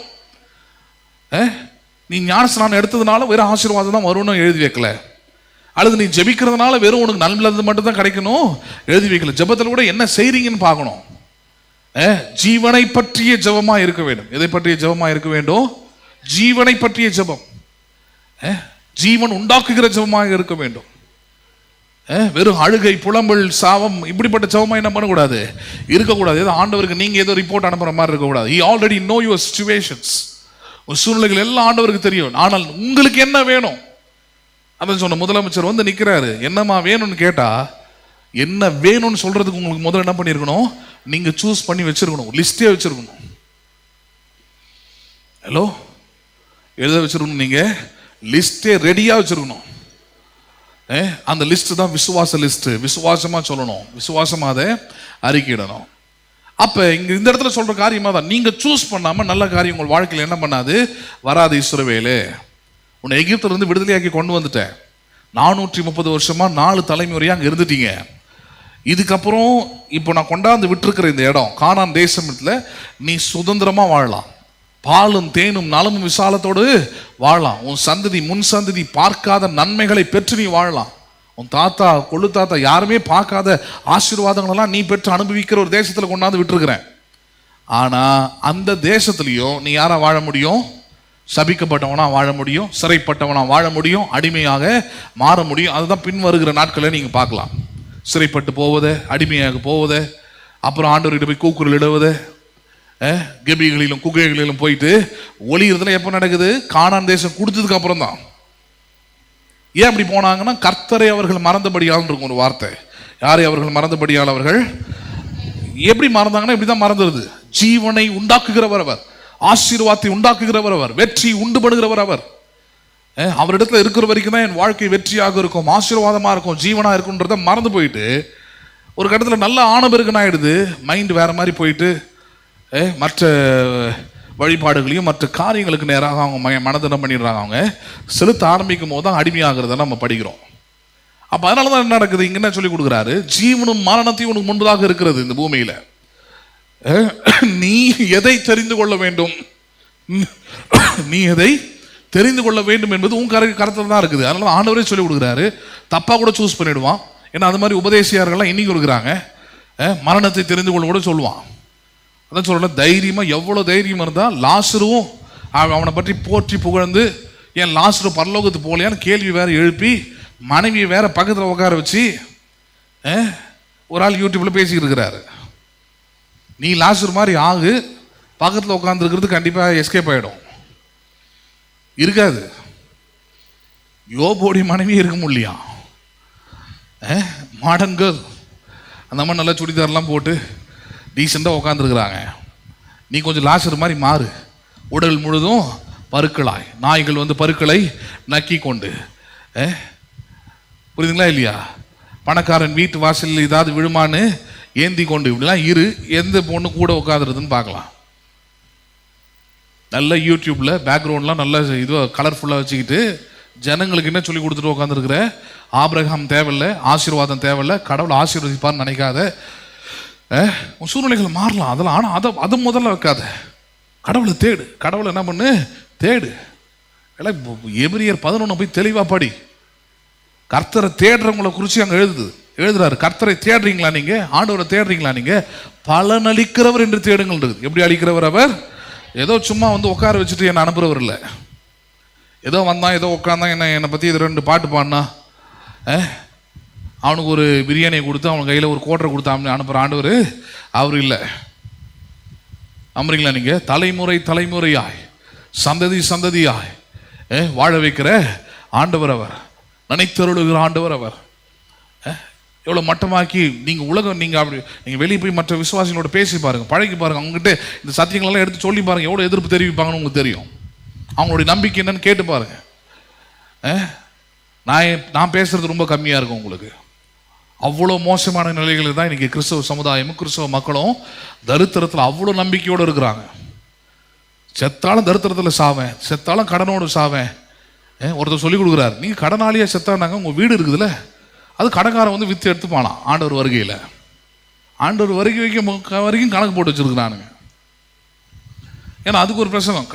கடன் இருந்தால் நீங்கள் பரலோகத்துக்கு போக மாட்டீங்க, அதுக்கு ஒரு வசனம் இருக்குது. கடன் இருந்தால் நீங்கள் அப்போ என்னங்க ஆகுறது? கடன்காரனாக இருக்கிறேன், ஃபைனான்ஸில் கடன் வாங்கியிருக்கிறேன், பேங்க்கில் கடன் வாங்கியிருக்கிறேன், அப்போ நான் பரலோகத்துக்கு போக முடியாதா? அதுக்கு ஐடியா இவர் புதுசாக ஆவியானவர் அவங்களுக்கு வெளிப்படுத்துறாரு. ஒன்றும் பிரச்சனை இல்லைப்பா, நீ போயிட்டு நான் பரலோகத்துக்கு ஆண்டவர் ஒன்று எடுத்துக்கிட்டா உன் வீடு வந்து கடைக்காரன் என்ன பண்ணுவான், அவன் எடுத்துப்பானாக்கும், அவன் விற்றுப்பானாக்கும், உன் வண்டி அவன் ஃபைனான்ஸ் கம்பெனிக்கார மாதிரி வச்சுட்டு இருக்கிறான். மாதம் மாதம் இஎம்ஐ கட்டலன்னா அவன் என்ன பண்ணுவான், வண்டியை தூக்கின்னு போயிடுவான். அங்கே தான் பார்த்தீங்கன்னா ஜனங்க ஆயிரக்கணக்கில் உட்காந்துருக்குறான். ஆச்சரியமாக இருக்குது இதெல்லாம் கேட்கறதுக்கு. ஆயிரக்கணக்கில் இப்படி குமிங்கி இருக்கிறீங்களடா, என்ன தான் கேட்குறீங்க? போயிட்டு உலகத்துக்கு வேற அதை சொல்லி வேற கொடுக்குறீங்க நீங்கள். உலக மக்கள் கேட்டுட்டு செல்லவன் சிரிக்கிறான், நம்மளை பார்த்து அதிர்ச்சி ஆகணும், நம்மளை பார்த்து பொறாமப்படணும், நம்மளை பார்த்து வயிறு எறியணும். அந்த மாதிரி ஒரு வாழ்க்கையில் சிலுவையில் ரத்தத்தை சிந்தி இவ்வளோ உயர்வான ஒரு வாழ்க்கையை கொடுத்துருக்கிறாரு. நம்ம அதை செய்யறதே இல்லை. அவனோடு நம்ம நிறைய காரியங்களை ஒத்து போயிடுறோம். அவன் தரித்திரத்தோடு, அவன் தோல்வியோடு, அவன் பிரச்சனையோடு ஒத்து போயிடுறான் பாருங்க. அப்போ அதனால தான் இந்த இடத்துல சொல்றாரு, நீ ஜீவனை தெரிந்து கொண்டால். எது தெரிந்து கொள் நீ? அப்போ விசுவாசி ஒவ்வொருவரும் எதை தெரிந்து கொள்ள வேண்டும்? ஒரு தோல்வி வருது, உடனே உங்க மைண்ட் செட் வரணும், இது என்னுடையது அல்ல, ஜீவன் தான் என்னுடையது, வெற்றி தான் என்னுடையது. ஒரு பலவீனம் வருது, இது பலவீனம் என்னுடையது அல்ல, பலனோடு வாழ்வதுதான் என்னுடைய வாழ்க்கை. ஒரு சுகவீனம் வருது, சுகவீனம் என்னுடையது அல்ல. புரியுதுங்களா இல்லையா? 40 வயசுல வாழ்க்கை முடிஞ்சிடும், 50 வயசுல வாழ்க்கை போயிடும், அவ்வளவுதான் முடிஞ்சுது. அது என்னுடைய வாழ்க்கை அல்ல. நீடித்த நாட்களால் என்னை திருப்தியாக்குவார்னு சொல்லி இருக்குது, அதான் என்னுடைய வாழ்க்கை. ரட்சிப்பை காண்பாயின் இருக்குது, அதுதான் என்னுடைய வாழ்க்கை. அதை நீங்க தான் தெரிந்து கொள்ளணும்னு சொல்ல வரேன். நீங்கள் தெரிந்து கொள்ளாமல் கடவுள் வந்து உங்கள் மேல அதை திரிக்க மாட்டார். நீங்க 30 வயசு வரைக்கும் வாழலாம், 40 வயசும் வாழலாம், 50 வயசும் வாழலாம், அதை அவர் திணிக்கவே மாட்டார். அதை நீங்க என்ன விசுவாசிக்கிறீங்க, நீங்க என்ன நம்புறீங்க, ஒவ்வொரு நாளும் என்ன அறிக்கையிடுறீங்க, உங்களுடைய நம்பிக்கை என்னவா இருக்கிறதுன்றது உங்க கரத்துல தான் இருக்குதுன்றது அவரே சொல்லிடுறார். உபாகமம் 28 30 ஜீவனையும் மரணத்தை உனக்கு முன்பதாக வைத்திருக்கிறேன், நீ என்ன தெரிந்து கொள், ஜீவனை தெரிந்து கொள், வாழ கத்துக்கோ, வாழ்ந்திருப்பதை பற்றி யோசின்றாங்க. சரி, இது குறித்து தான் நிறைய காரியங்களை அதுக்கப்புறம் ஆபிரகாமுடைய ஆசீர்வாதத்தை குறித்து பார்த்தோம். தேவன் முதல்ல ஆபிரகாமை சந்திக்கும் போது ஆதியாகமம் 12 அதிகாரத்தில் 4 முறை ஒரு வார்த்தையை ரிப்பீட்டடாக அவங்ககிட்ட சொல்லிக்கிட்டே இருக்கிறார். நான் உன்னை ஆசீர்வதிப்பேன், நான் உன்னை ஆசீர்வதிப்பேன், நீ ஆசீர்வாதமாய் இருப்பாயின்னு சொல்லிட்டு 4 முறை. அப்படின்னா ரொம்ப முக்கியமானது அதுதான் அர்த்தம். பைபிளில் நீங்கள் வசனத்தில் படிக்கிறீங்க, ஒரே அதிகாரத்தில் அல்லது ஒரே வசனத்திலேயோ ஒரு வார்த்தை மறுபடியும் வருகிறது என்றால், அது ஒன்றுக்கும் மேற்பட்ட முறை வருதுன்னா அந்த வார்த்தை தான் மிகவும் முக்கியமானது என்று அர்த்தம். அப்போ ஆபிரகாமோடு தேவன் பேசுகிற அந்த முதல் கான்வர்சேஷனில் இந்த 4 வசனங்களில் கிட்டத்தட்ட 4 முறை அந்த வார்த்தைகள் பயன்படுத்துகிற வார்த்தை, ஒரே வார்த்தை ரிப்பீட் ஆகிற வார்த்தை என்னது? நான் உன்னை ஆசீர்வதிப்பேன். நான் உன்னை என்ன பண்ணுவேன்? அவனுக்கு எதுவுமே தெரியாது, அவனுக்கு சர்ச்சு தெரியாது, பாஸ்டர் தெரியாது, தசமாங்கம் தெரியாது, காணிக்க தெரியாது, ஒன்றும் தெரியாது. முதல்ல கடவுளை சந்திக்கிறான். முதல் சந்திப்பில் கடவுள் ஆபிரகாமை பார்த்து சொன்ன வார்த்தை நான் உன்னை ஆசீர்வதிப்பேன். சரி, அப்போ ஆபிரகாமுடைய ஆசீர்வாதம் எப்படி இருந்தது? அவர் அந்த வார்த்தையை அவன் நம்பினான். ஆபிரகாமுடைய லைஃபு 100 வருஷத்துக்கு மேலே வாழ்ந்தான். அவன் அந்த 100கணக்கான ஆண்டுகள் அவன் வாழும்பொழுது அவருடைய வாழ்க்கையில் எப்படிப்பட்ட ஆசீர்வாதங்கள் இருந்தது என்பதை தான் நம்ம பார்த்து கொண்டே வருகிறோம். அதில் இன்றைக்கு நம்ம பார்க்க போகிற சின்ன காரியத்தை பார்த்து நிறைவு பண்ணிடலாம். இன்றைக்கி நம்ம பார்க்க போகிற காரியம் ஆதியாகமம் 18வது அதிகாரத்தை தான் பார்க்க இருக்கிறோம். நம்ம பார்க்க இருக்கிற தலைப்பு He who believes that he has been blessed by God will have a good heart. அதாவது தேவனால் ஆசீர்வாதத்தை பெற்றேன் என்று விசுவாசிக்கிறவன். யாரால் ஆசீர்வாதத்தை பெற்றேன் என்று விசுவாசிக்கிறவன்? தேவனால் ஆசீர்வாதத்தை பெற்றேன் என்று விசுவாசிக்கிறவன் நல்ல இருதயம் உள்ளவனாயிருப்பான். என்ன இருதயம் உள்ளவனாயிருப்பான் அவன்? ஆமா, ஏன் சொல்லணும்? ஆசீர்வாதம் கெடுத்துடும். ஆசீர்வாதம் வந்து ஒரு மனுஷனை பாழாக்கிடும். ஆசீர்வாதம் ஓடுற ஆளுங்களாம் ஒரு கட்டத்தில் கீழே விழுந்துருவாங்கன்னு பிரசங்கம் பண்றாங்க இல்லையா? அது ஏன் விழறாங்கன்றது, ஏன் விழ மாட்டாங்கன்றதையும் இங்கே பார்த்துடலாம். விழாமல் இருக்கிறது எப்படி? அதுக்குதான் முன்னாடி ஆரம்பத்தில் அந்த பாயிண்ட் சொல்லியிருந்தேன். நான் எனக்கு வருகிற எல்லா நன்மைகளுக்கும் ஒரு அடையாளம் உண்டு. அந்த அடையாளம் என்னது? நான் ஆபிரகாமின் ஆசீர்வாதத்தை பெறுகிற சந்ததியாய் இருக்கிறேன். நான் கிறிஸ்து இயேசுவினால் ஆசீர்வதிக்கப்பட்டவனாய் இருக்கிறேன். அதனால எனக்கு ஒரு வீடு இருக்குது, எனக்கு ஒரு வண்டி இருக்குது, எனக்கு ஒரு சைக்கிள் இருக்குது, எனக்கு ஒரு கார் இருக்குது, எனக்கு ஒரு படிப்பு இருக்குது, எனக்கு பல நன்மைகள் இருக்குது. அந்த நன்மைகளுக்கு எல்லாத்துக்கும் ஒரு அடையாளம் இருக்குது. என்ன அடையாளம் அது? கிறிஸ்து இயேசுவினால் ஆசீர்வதிக்கப்பட்டிருக்கிறேன். நான் ஆபிரகாமின் சந்ததியாயிருக்கிறேன், அதனால ஆசீர்வாதமா இருக்கிறேன், அவ்வளவுதான். அப்ப ஆசீர்வாதம் இருந்தா ஒரு மனுஷன் அது கெடுத்துரும். அந்த மனுஷன் ஆண்டவர் விட்டு போயிடுவான். பணம் வந்து விசுவாசியெல்லாம் கெடுத்துரும். அதனால அவனுக்கு தேவையோடு இருந்தால் மட்டும்தான் ஆண்டவரை தேடிக்கிட்டே இருப்பான். இப்படிலாம் உபதேசம் பண்றது வந்து சரியானது இல்லை. ஒரு சிலர் அப்படி போயிருக்கலாம். அதான் சொல்றேன், போனவங்களுக்கான காரணம் என்னன்னா அவங்க இருதயத்துல அவர்கள் பெற்ற எந்த நல்லதுமே ஆண்டவரிடத்துல வந்ததுன்னு அவங்க விசுவாசிக்கல. அவங்களுக்கு உண்டான எந்த நல்ல காரியத்தையும் யார் இடத்துல இருந்து வந்தது? அது ஆண்டவரிடத்துல தான் வந்தது. இது ஆண்டவருடைய ஆசீர்வாதம் இது அப்படின்னு அவர்கள் நம்பாததுனால தான் அவர்கள் ஆசீர்வாதம் வந்த பிறகு அவர்கள் ஆண்டவரை விட்டு விலகி போகிறார்கள். அந்த அறிவு இல்லாததுனால தான், அந்த ஞானம் இல்லாததுனால தான். ஒருவேளை அது வரும்போது பாருங்க திரும்பி வந்துருவாங்க. நான் பெற்றுக்கொண்ட எல்லா நன்மைகளுக்கும் காரணம் ஆண்டவர் தான்ற அறிவு வரும்போது இளையகுமாரனை போல இல்லையா? அப்பாவோடு இருக்கிற வரைக்கும் அந்த நன்மைகளுக்கெல்லாம் காரணம் அப்பா தான் அவனுக்கு தெரியல. அவன் வெளியே போறான், வெளியே போய் சில நாட்கள் வாழறான், அதுக்கப்புறம் சில தரித்திர சூழ்நிலைகளை சந்திக்கிறான். சந்தித்த பிறகுதான் அவனுக்கு புத்தி வருது. என் தகப்பன் வீட்டில் வேலைக்காரர்கள் கூட பூர்த்தியாக சாப்பாடு சாப்பிடுவாங்களே, அவருடைய சொந்த மகன் நான் கஷ்டப்பட்டுக்கிட்டு இருக்கிறேன். அவன் புத்தி தெளிந்து வந்தான் இருக்குது. என்ன தெளிந்து வந்தானாம் அவன்? அந்த புத்தி தெளிவுதான் என்னது? ஆண்டவரிடத்துல தான் ஆசீர்வாதத்தின் ஆதாரம் இருக்கிறது. எனக்கு உண்டாக போகிற எல்லா ஆசீர்வாதத்துக்கும் ஆதாரம் யாரு? ஆண்டவர் தான். அப்ப அந்த எண்ணம் இருக்கிறவன் பாருங்க, அவனுடைய இருதயம் எப்பவுமே நல்ல இருதயமாக தான் இருக்கும். பேசுறது புரியுதுங்களா உங்களுக்கு? அவன் இறுதியும் ஒரு நாள் கேடானது சிந்திக்காது, கெட்டது சிந்திக்காது. குறுக்க வழிகளை போய் சம்பாதிக்கணும், அப்படி பண்ணணும் இப்படி பண்ணணும், ஒரே நாள் கோடீஸ்வரன் ஆகணும் அப்படிலாம் நினைக்காது.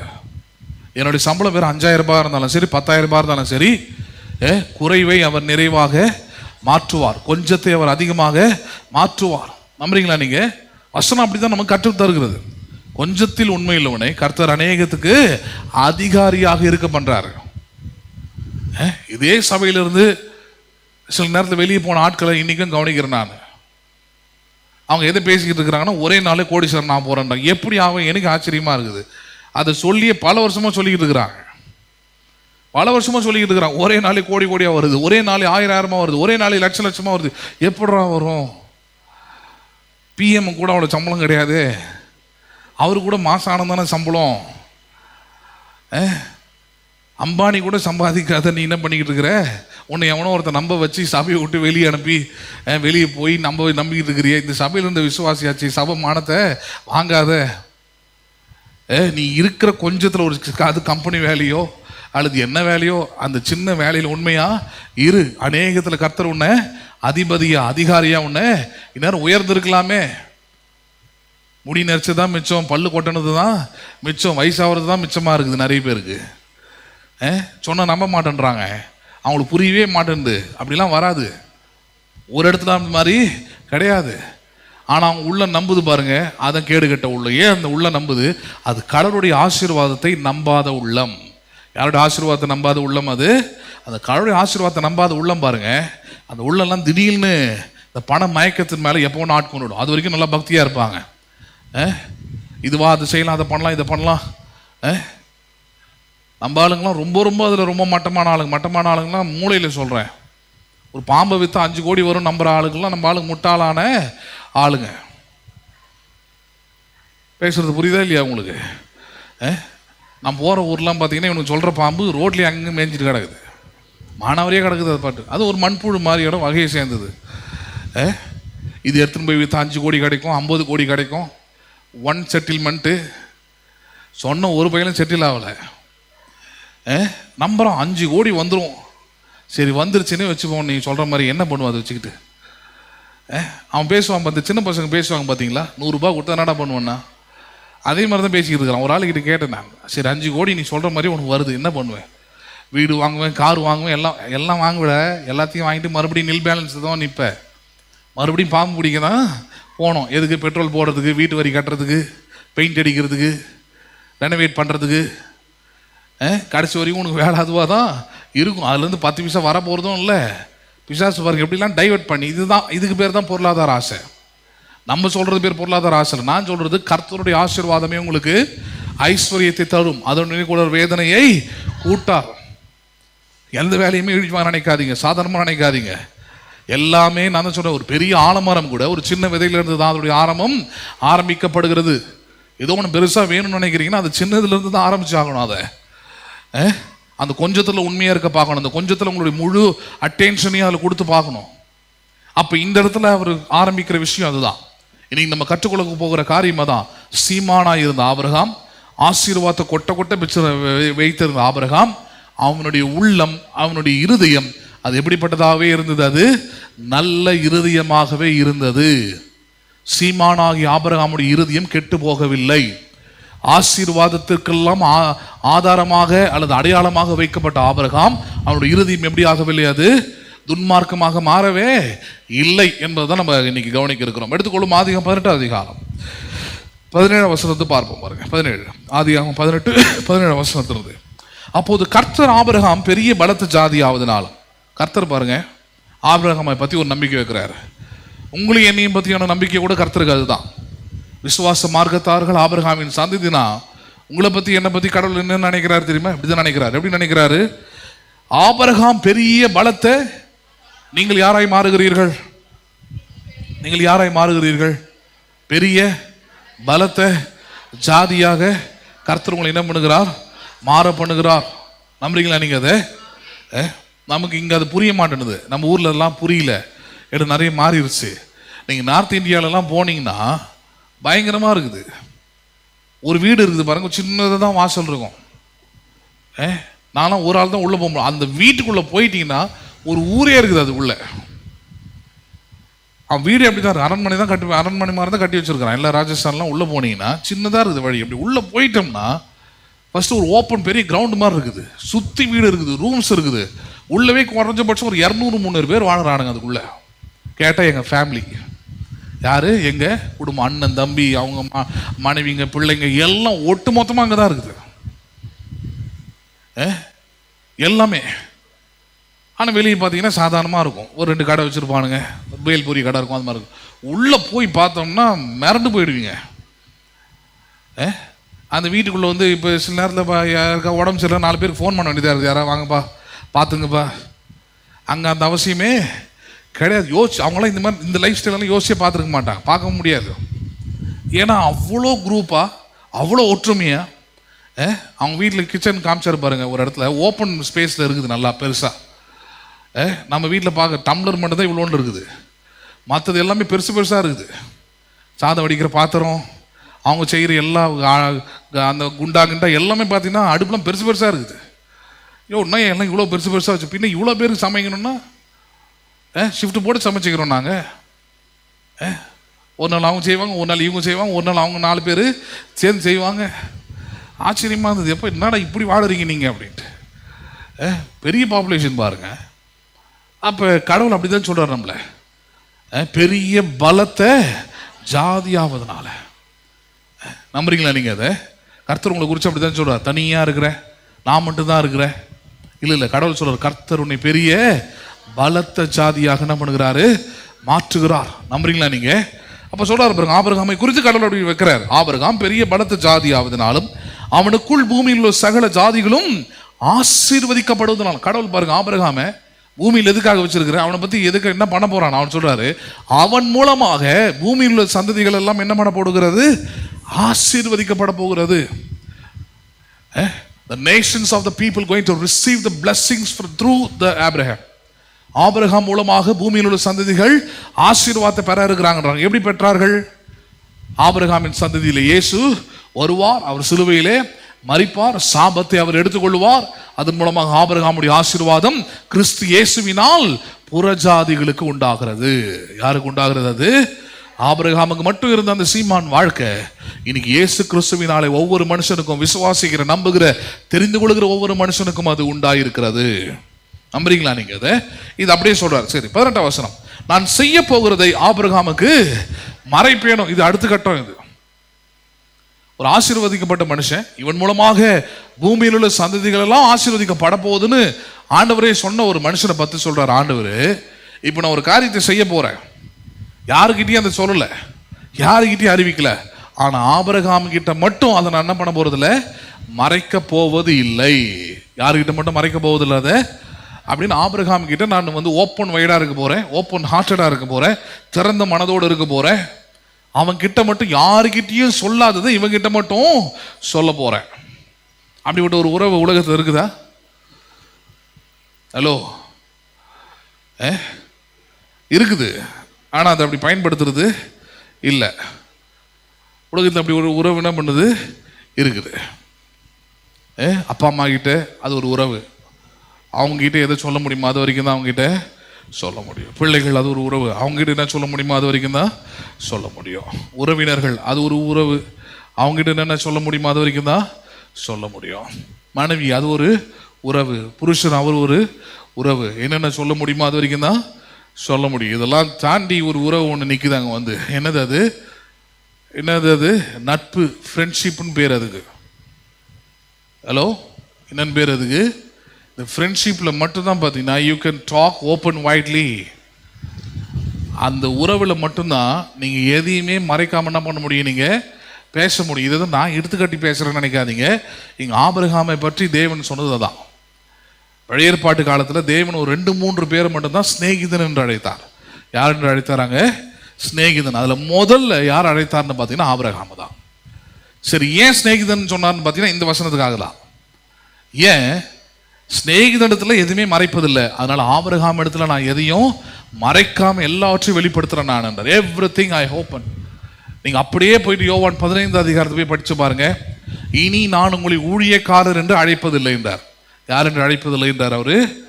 அப்போ யாருன்னு கூப்பிட போறீங்க ஆண்டவரை? ஊழியக்காரனா வேலை செய்கிறவங்கன்னு சொல்றாரு. இனி உங்களை வந்து சீஷர்கள் என்றோ ஆண்டவருக்காக பணி செய்கிறவர்கள் என்றோ உங்களை நான் சொல்லுவதில்லை.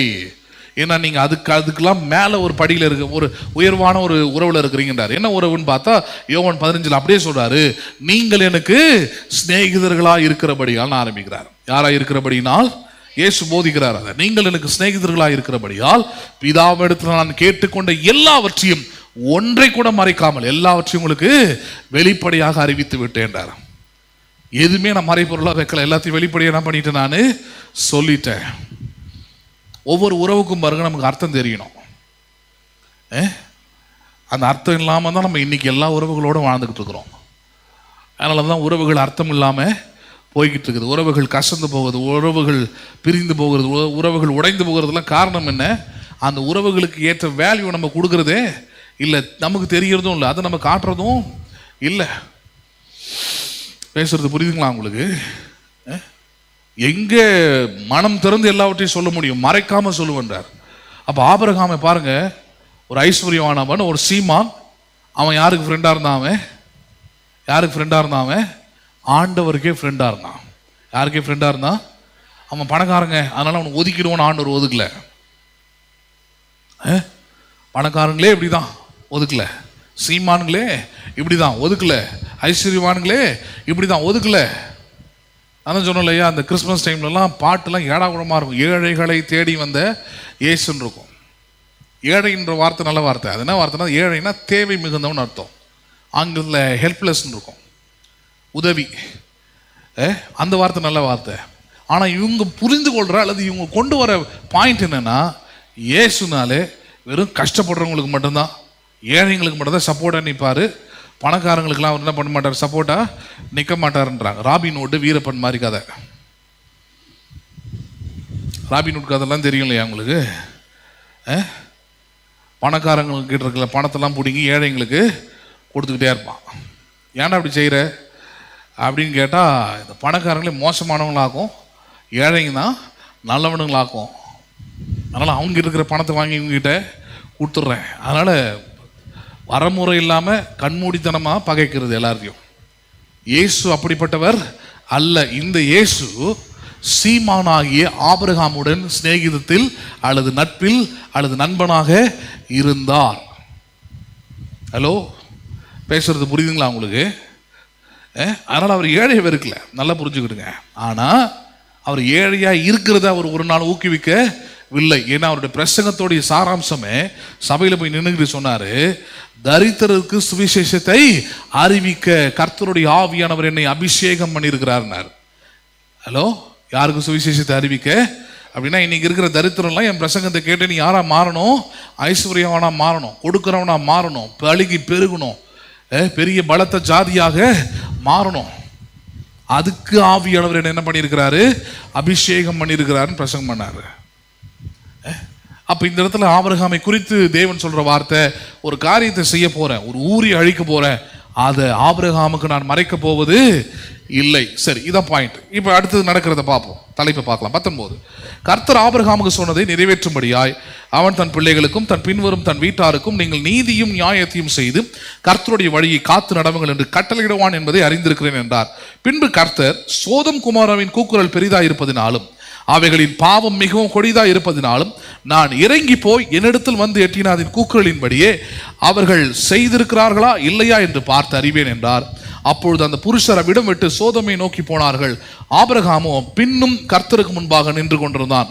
அப்பொழுது ஆபிரகாம் சமீபமாய் சேர்ந்து, துன்மார்க்கனோடு நீதிமானையும் அழிப்பீரோ? பட்டணத்துக்குள்ளே ஒருவேளை 50 நீதிமான் இருப்பார்கள், அதற்குள் இருக்கும் அந்த 50 நீதிமான்கள் நிமித்தம் ரட்சியாமல் அந்த ஸ்தலத்தை அழிப்பீரோ? சரி, இதுதான் கவனிக்கணும். ஒரு ஆசீர்வதிக்கப்பட்ட ஒரு ஆபிரகாம், சீமானா இருக்கிற ஆபிரகாம், அவனுக்கு இதுக்கு முன்னாடி இருக்கிற வசனம் என்னன்னு பார்த்தீங்கன்னா, நடந்த சம்பவம் என்னன்னு பார்த்தீங்கன்னா, அவனையும் அவன் மனைவியும் பார்த்து வந்த தூதர்கள் சொல்லிட்டாங்க, ஒரு உற்பத்தி காலகட்டத்தில், அதாவது 10 மாசத்துல உனக்கு ஒரு பிள்ளை இருக்கும், அதாவது ஈசாக்கு பிறப்பான்னு சொல்லிட்டு போயிட்டாங்க. இவ்வளவு நாள் காத்திருந்துட்டேன், 65 வயசு வந்து காத்திருந்துட்டேன், இப்போ 99 வயசு ஆகுது, இதுதான் லாஸ்ட் இயரு, நீ தனியா இருக்க போறது, கர்த்தர் சொன்ன அந்த வாக்குத்தத்தம் நிறைவேறுகிற ஆண்டு இதுதான், ஒரு உற்பத்தி காலகட்டத்தில் 10 மாசத்துல உனக்கு ஒரு குழந்தையை சாரால் பெற்றுக் கொடுப்பாள்னு சொல்றாரு. அங்கதான் அவன் நகைக்கிறான். அங்கதான் கர்த்தரால் கூடாத காரியம் உண்டோ. இதெல்லாம் அந்த சம்பவம்லாம் நடந்து முடியும் போது தான் இது ஸ்டார்ட் ஆகுது. சொல்லி முடிச்சுட்டு வந்த தூதர்கள் சாப்பிட்டு சோதோம் குமார பட்டணத்தை நோக்கி போறாங்க. ஆபிரகாம் நின்று பார்த்துக்கிட்டே இருக்கான் அவங்க போறது. கர்த்தர் அவனோடு கூட பேசிக்கிட்டு இருக்கிறார். பேசும்போது ஒரு காரியத்தை ஆபிரகாமுக்கு சொல்றாரு. நான் சோதோம் குமார பட்டணத்தை அழிக்க போகிறேன்.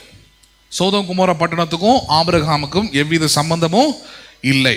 சரி, ஒரே ஒரு சின்ன பாயிண்ட் அங்கே இருக்குதுன்னா என்னன்னா, அவனோடு கூட சண்டையிட்டு அவனோடு கூட முரண்பட்டு அவனுடைய ஆசீர்வாதத்திலே வளர்ந்த ஒரு துரோகியை போல மாறின அவனுடைய உறவினர் ஒருவன் என்ன பண்றாங்க, சோதோம் குமார பட்டணத்தில் குடும்பத்தோடு வசிக்கிறான். அவன் ஒரு ஆள் தான். அவன் மனைவி 2 பெண் பிள்ளைங்க இருக்கிறாங்க. இவ்வளவுதான். ஆனா போன ஆள் ஒன்றும் நல்ல ஆள் ஒன்றும் கிடையாது. போன ஆள் ஒன்றும் கிடையாது. ஆபிரகாமின் சகோதரனாக இருந்த லோத்து ஆபிரகாமுடைய ஆசீர்வாதத்தை வாங்கி கொண்டு ஒரு கட்டத்தில் ஆபிரகாமை எதிர்த்து அவனோடு கூட சண்டையிட்டு அவன் ஆடுகளையும் வாங்கிட்டு அவனையும் என்ன பண்ணுறான், ஒரு காலகட்டத்தில் சண்டையிட்டு கடைசியாக ஆபிரகாம் சொல்கிறான், அப்பா நீ நானும் சகோதரர், ஏன் சண்டை போடணும்? நீயே இங்கேருந்து ஒரு இடத்த சூஸ் பண்ண. நீ எந்த இடத்தை நோக்கி போகிறாயோ அதுக்கு நேர் எதிர்மறையாக என்ன பண்ணுறேன் நான் போகிறேன். நம்ம 2 பேரும் சண்டை போட வேண்டாம். எவ்வளோ சமாதானமாக இருக்கிறான் பாருங்க. அவன் உரிமையெல்லாம் பேசலாம். ஆபிரகாம், டேய் நீ ஒன்றும் இல்லாமல் வந்த, நான் தான் விசுவாசித்தேன், கடவுள் என்ன தான் ஆசீர்வச்சாரு, என் வீட்டில் ஒரு 10 ஆட்டுக்குட்டி போட்டுச்சு, உனக்கு ஒரு 5 கொடுத்தேன் கூட இருக்கிறேன்னு சொல்லிட்டு அந்த 5 குட்டி வாங்கி நீ என் கூடவே இருந்து ஆசீர்வாதம் வாங்கி இப்போ எனக்கு உனக்கு சண்டை வர அளவுக்கு பெருத்து போனது என்னால் தான். நான் ஆச்சு பூச்சின்னு பேசியிருக்கலாம். எதுவுமே பேசலை. That is the decent. எப்படி டீசெண்டாக வாழணும்னு கற்றுக்கலாங்க. எந்த சண்டையும் போடல. அவனால தான் இவன் வளர்ந்தவனா இருந்தாலும் அவனை பார்த்து சொல்கிறான், ஒரு பிரச்சனையும் இல்லைப்பா, நீ நானும் யாராக இருக்கிறோம், சகோதரராக இருக்கிறோம், சண்டை போடுறது நல்லதில்லை. நீ எந்த திசையை நோக்கி போகிறாயோ அதுக்கு நேர் திசையாக நான் தெரிந்து கொள்கிறேன். அங்கே கூட ஆபிரகாம் சொல்ல முடியும், நான் எடுத்துக்கிட்டு மிச்சத்தை போடுறேன், நீ என்ன பண்ண அந்த இடத்துக்கு போன்னு சொல்ல, நீ சூஸ் பண்ணுன்றான். இது இங்கே தான் பிரச்சனை ஆரம்பிக்குது. அதான் சொன்னேன், கடவுளுடைய அறிவு இல்லாமல், விசுவாசம் இல்லாமல், ஞானம் இல்லாமல் நீங்கள் நன்மைகளை பெற்றுக்கொண்டால் கூட அதை ஒழுங்காக உங்களால் என்ன பண்ண முடியாது, மெயின்டைன் பண்ண முடியாது. நல்லா புரிஞ்சுக்கிடுங்க. நம்முடைய ஆசீர்வாதத்தை குறித்து வேதம் சொல்லும்போது சொல்லுகிறது, அது ஐஸ்வர்யம் வேதனை இருக்காது. ஆனால் உலகத்தின் ஆசீர்வாதம் அப்படிப்பட்டது அல்ல. நான் உலகத்தின் ஆசீர்வாதத்தை பெற்று எவ்வளோ பேரை பார்த்துருக்குறேன். நான் இருந்த கோட்டர்ஸ்ல இருந்து வீடு பக்கத்துலேயே பாருங்க, ஒருத்தர் 2 ஆண் பிள்ளைங்க, அவருக்கு ஒரு பெரிய வீடு வாங்கி வச்சுருந்தாரு. ஊஞ்சல்லாம் போட்டு பயங்கர பிரம்மாண்டமாக வச்சுருப்பார். 92 காலகட்டத்தில் அவர் வீடு அப்படியே பார்த்துட்டு போகிற மாதிரி இருக்கும். ஆனால் கடைசி காலகட்டத்தில் சாகும் போது பாருங்கள், இந்த வீட்டை இந்த 2 பிள்ளைங்களுக்குமே கொடுக்கல. ஏன்னா 2 பேருமே ஊதாரி. அவனுங்கிட்ட கொடுத்தா ஒரே நாள் அழிச்சு போட்டுருவான்னு சொல்லிட்டு அந்த வீடை அப்பார்ட்மெண்ட்ஸுக்கு 100 வருஷம் லீஸ் எழுதி போட்டு அதில் 2 பேருக்குமே ஒவ்வொரு போர்ஷனை கொடுத்துட்டு கிளம்பி போயிட்டார், செத்து போயிட்டார். உனக்கு நம்பி அந்த இடத்த கொடுத்தா என்ன பண்ணிடுவானுங்க இவனுங்க, அதை நாசமாக்கி அதை விற்று இன்னும் பண்ணிடுவானுங்க. இவனுங்களும் வாழ மாட்டானுங்க, ஒன்று நல்லா இருக்க மாட்டானுங்க. அப்போ நல்லா வாழ்ந்தார். அவர் நல்லா காலையில் நல்லா துண்டை போட்டுக்கிட்டு நல்லா பேப்பர் படிச்சுட்டு அப்படி உட்காந்துருப்பார். பசங்க பார்த்தீங்கன்னா ஒரு சாதாரண வேலை தான், ரொம்ப சாதாரணமாக ஒரு கூலி வேலை தான் செய்கிறானுங்க. இன்றைக்கும் அவ்வளோ மட்டமாக மாறி போனானுங்க. அதனால் உலகத்தில் இருக்கிற பணத்தை வச்சோ ஐஸ்வர்யத்தை வச்சோ இதெல்லாம் வந்து சந்ததியாக நல்லா இருப்பான்லாம் ஒரு கேரண்டியும் கிடையாது. அப்போ நல்லா இருந்தால் புள்ள ஏடாக்கூடமாக மாறிடுது, கீழே போயிடுது. பேரை வந்து அதை அழிச்சு விட்டுறதெல்லாம் பார்க்குறோம். ஆனால் நீதிமானுடைய சந்ததி அப்படி இருப்பது இல்லை. இது முன்னாடி இதிலே ஒரு வசனத்தை படித்தோம். ஆபிரகாம் தன் பின்வரும் சந்ததிக்கு கர்த்தருடைய நீதியை பற்றி என்ன பண்ணுவான், சொல்லி கொடுப்பான்றார். எதை பற்றி சொல்லி கொடுப்பான், கர்த்தர் தான் என்ன ஆசீர்வச்சார், கர்த்தருடைய ஆசீர்வாதம் தான் என்ன ஐஸ்வர்யனாக மாற்றினது அப்படின்னு பிள்ளைங்களுக்கு சொல்லி கொடுப்பான். அதனால் அந்த பிள்ளைங்கள் ஒன்றும் ஊதாரியாக இருக்காது, நஷ்டத்தை ஏற்படுத்தாது, கஷ்டத்தை ஏற்படுத்தாது. ஆபிரகாமை விட இன்னும் என்ன பண்ணுவாங்க, அவங்க நல்லா தான் இருப்பாங்க. அதுக்கு பெஸ்ட் எக்ஸாம்பிள் தான் ஈசாக்கு. அப்பா 1 மடங்கு இருந்தாருன்னா அவன் 10 மடங்கு இல்லை 100 மடங்கு அவன் ஆசீர்வாதத்தை பெற்றுக்கொண்டான்னு படிக்கிறோம் நம்ம. அப்படி மாறான். Because Isaac has been learned Christ from Abraham. ஈசாக்கு தன் தகப்பனிலிருந்து கற்றுக்கொண்டது யாரு, ஆண்டவரை கற்றுக்கொண்டான். அதனால தான் உங்கள் பிள்ளைங்க கரெக்டாக சபையில் இருக்கணும், ஆலயத்தில் இருக்கணும், வசனத்தை சொல்லிக் கொடுக்கணும், பைபிள் படிக்க வைக்கணும், ஜெபிக்க வைக்கணும். உன் பிள்ளைகள் கர்த்தரால் போதிக்கப்பட்டிருப்பார்கள். இந்த போதனை இருந்தால் மட்டும்தான் பாருங்க, அவர்கள் நீங்கள் சம்பாதிக்கிறது மட்டும் இல்லை, அவர்கள் சம்பாதிக்கிற ஐஸ்வர்யத்தையும் ஆசீர்வாதத்தை கூட இழக்காம இருப்பாங்க. லோத்து பாருங்க, அவன் நாலேஜ்லெஸ் பர்சன் இல்லையா, அவனுக்கு கடவுள் யாரும் தெரியாது, வாக்குத்தத்தம் என்னன்னு தெரியாது. ஏதோ ஆபிரகாம் கூட இருந்தான், அவ்வளோதான். ஆபிரகாம் வணங்கும் போது அவனும் கூட சேர்ந்து வணங்குவான், இவ்வளோதான். அதனால் அவனுக்கு இருந்த எல்லா ஐஸ்வர்யத்தையும் எல்லா ஆசீர்வாதத்தையும் ஒரே தீர்மானத்தில் நாசமாக்கி போடுறான், எரிச்சு போடுறான். அந்த இடத்துக்கு பேர் தான் என்னது? சோதம் கொமோரா பட்டணம். இதில் அவன் இருக்கிறப்ப தான் கிட்டத்தட்ட 5 முறை, எத்தனை முறை? 5 முறை சம்பந்தமே இல்லாத ஆபிரகாம் வந்தாங்க, கெஸ்ட் வந்தாங்க, போனாங்க. வீட்டில் போய் மனைவியோடு சேர்ந்துக்கிட்டு நல்லா சாப்பிட்டுட்டு படுத்து தூங்குறதை விட்டுட்டு, இருக்கிற எவ்வளோ வேலை இருக்குது அதெல்லாம் பார்க்கறத விட்டுட்டு ஆண்டவரோடு பேசிக்கிட்டே இருக்கிற, ஆண்டவரே 5 நீதிமான் இருந்தா அழிக்காம விட்டுருவீரா, 10 நீதிமான் இருந்தா அழிக்காம விட்டுருவீரா, 50 நீதிமான்கள் இருந்தா அழிக்காம விட்டுருவீரான்ட்டு இன்னொருத்தனுடைய நலனுக்காக, இன்னொருத்தனுடைய குடும்பத்திற்காக, இன்னொருத்தனுடைய வாழ்வுக்காக யார் இடத்துல அவன் கேட்டுக்கிட்டு இருக்கிறாம? ஆண்டவர் இடத்துல கேட்டுக்கொண்டிருக்கிறான். அப்ப ஆசீர்வதிக்கப்பட்டு சீமானா இருக்கிற ஆபிரகாம், அவனுடைய மனது, அவனுடைய இருதயம், அது எப்படிப்பட்ட இருதயமா இல்லாது? துன்மார்க்க இருதயமாக இல்லை. எப்படிப்பட்ட இருதயமாகவே இருக்கிறது? அது நல்ல இருதயமாகவே இருந்தது. அதுக்கான ஆதாரங்கள் தான் பின்னாடி வருகிற வசனங்கள். கடைசி அதை பார்த்து முடிக்கலாம் பாருங்க. 31. அப்பொழுது அவன் இதோ ஆண்டவரோடு பேச துணிந்தேன், 20 நீதிமான்கள் அங்கே காணப்பட்டாலோ என்றான். அதற்கு அவர் 20 நீதிமான்கள் நிமித்தம் அதை அழிப்பதில்லை என்றார். அப்பொழுது அவன் ஆண்டவருக்கு கோபம் வராதிருப்பதாக நான் இன்னும் இந்த ஒரு விசை மாத்திரம் பேசுகிறேன், 10 நீதிமான்கள் அங்கே காணப்பட்டாலோ என்றான். அதற்கு அவர் 10 நீதிமான்கள் நிமித்தம் அதை அழிப்பதில்லை என்றார். கர்த்தர் ஆபிரகாமோடு பேசி முடித்த பின்பு போய்விட்டார். ஆபிரகாம் தன்னுடைய இடத்திற்கு திரும்பி போனான். ஷார்ட்டாக முடிக்கணுன்றதுக்காக முடிக்கிறேன். 50லேருந்து ஆரம்பித்து 10 வரைக்கும் ஆண்டவர்கிட்ட என்ன பண்ணுறான்? பேசுகிறான். நீங்களும் நானும் அப்படி பேச முடியாது. அந்த காலகட்டத்தில் எந்த உரிமையில் ஆபிரகாம் இப்படி வாதாட முடியுது? யோசிச்சு பாருங்க. ஆண்டவர் கிட்டத்தட்ட அந்த இடத்துல ஒரு ஜட்ஜி மாதிரி தான், நியாயம் தீர்க்க இருக்கிறார். சோதம் கோமரா பட்டணத்தை அழிக்க போறேன்னு இருக்கிறார். கோர்ட்ல எல்லாம் போய் பார்த்துருக்கீங்களா? ஜட்ஜுக்கு முன்னாடி போய் நின்றுக்கிட்டு நீங்கள் எதுவும் பேச முடியாது. அதுக்கு அட்வொகேட் இருப்பார், அவர் கூட எதை பேசணுமோ அதான் பேச முடியும். தூக்கு தண்டனை கொடுக்குறேன்ட்டார்னா, ஐயா கொஞ்சம் குறைச்சி ஒரு 5 வருஷமா கொடுக்குறீங்களா அப்படின்றதுக்கு அது நாடார் கடை கிடையாது. ஹலோ, பேசுறதுக்கே இன்னும் 2 வருஷம் நம்ம ஒன்று எக்ஸ்ட்ரா போட்டு கொடுத்து விட்ருவாங்க, குறுக்க பேசுகிற நீ அப்படின்ட்டு. அதனால் அங்கே போனால் கப்புச்சு போனோம். அவர் என்ன சொல்கிறாரோ அதை என்ன பண்ணணும், நாங்கள் கேட்டுக்கிடணும். ஆனால் இந்த இடத்துல ஆபிரகாமுக்கு எப்படி இந்த துணிவு வந்ததுன்னா, அதுதான் சொன்ன ஆரம்பத்தில், ஆபிரகாமும் தேவனும் சிநேகிதனை போல பழகுதுனால ஆபிரகாம் அந்த உரிமையோடு ஆண்டவர்கிட்ட பேசுகிறான், தைரியமாக வேறு பேசுகிறான். அதில் வேறு அவனுக்கு பயமும் இருக்குது ஒரு பக்கம். ஏன்? அவர் நியாயம் தீர்க்கும்படியாக இருக்கிறார். அதெல்லாம் சொல்கிறான், ஆண்டவருக்கு கோபம் வராது இருப்பதாக ஒரு 10 நீதிமான்கள் இருந்தால் விட்டுருவீங்களான்னு கேட்குறான். எத்தனை நீதிமான்கள் இருந்தால்? He was trying to pray for others. ஏதோ ஒரு ஊர் எவனோ இருக்கிறான், தனக்கு துரோகம் பண்ணவன் தான் இருக்கிறான், அவன் அழிஞ்சு போட்டுன்னு இல்லை. அவன் மனது பாருங்க, ஆண்டவரோடு போராடுகிறது, தன் நண்பனிடத்தில் போய் வழக்காடுகிறது. ஒரு 10 நீதிமான் இருந்தால் he can do the best. அவனால் முடிஞ்ச சிறந்ததை ஆண்டிடத்துல கேட்குறான். ஆண்டவரும் சொல்கிறார், சரி 10 நீதிமான் இருந்தால் விட்டுறேன். ஆனால் அங்கே இருந்ததோ எத்தனை நீதிமான்கள்? 4 பேர் தான். லோத்து, அவன் மனைவி, அவனுடைய 2 பிள்ளைங்க, 4 பேர் தான் நீதிமான்கள். அதாவது ஆண்டவரை விசுவாசித்தவர்கள் 4 பேர் தான். என்ன பண்ணுறது?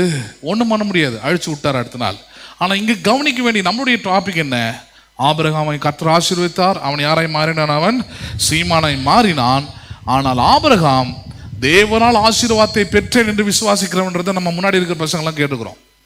இதே சோதம் போன பட்டணத்து ராஜா வந்து ஆபிரகாம் இடத்துல யுத்தத்திலிருந்து விடுதலை இது காப்பாற்றினபடியால் அவனுக்கு சில வெகுமானங்களை கொடுக்கும்போது, உன்னுடைய கரத்திலிருந்து ஒன்றை என்ன பண்ண மாட்டேன், நான் வாங்க மாட்டேன், என் கரத்தை வானத்தையும் பூமியும் உண்டாக்கின என் தேவனுக்கு நேராக நீட்டி விட்டேன்ட்டான். கடவுள் எனக்கு உதவி செய்வார்ப்பா, உங்கள் கையிலிருந்து நான் எதையும் வாங்க மாட்டேன்.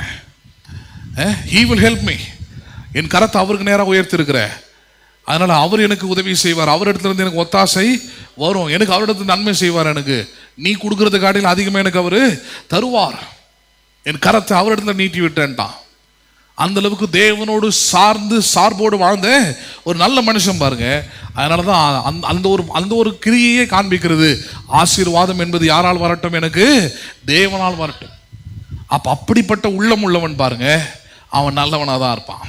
அவன் எப்படிப்பட்ட மனுஷனாக தான் இருப்பான்? அவன் நான் தேவனால் ஆசீர்வதிக்கப்பட்டேன் என்று நம்புகிற மனிதன் ஒருபோதும் தீமையை செய்ய மாட்டான், தீமையானதை தெரிந்து கொள்ள மாட்டான், துன்மார்க்கனா இருக்க மாட்டான், சுயநலவாதியா வாழ மாட்டான்.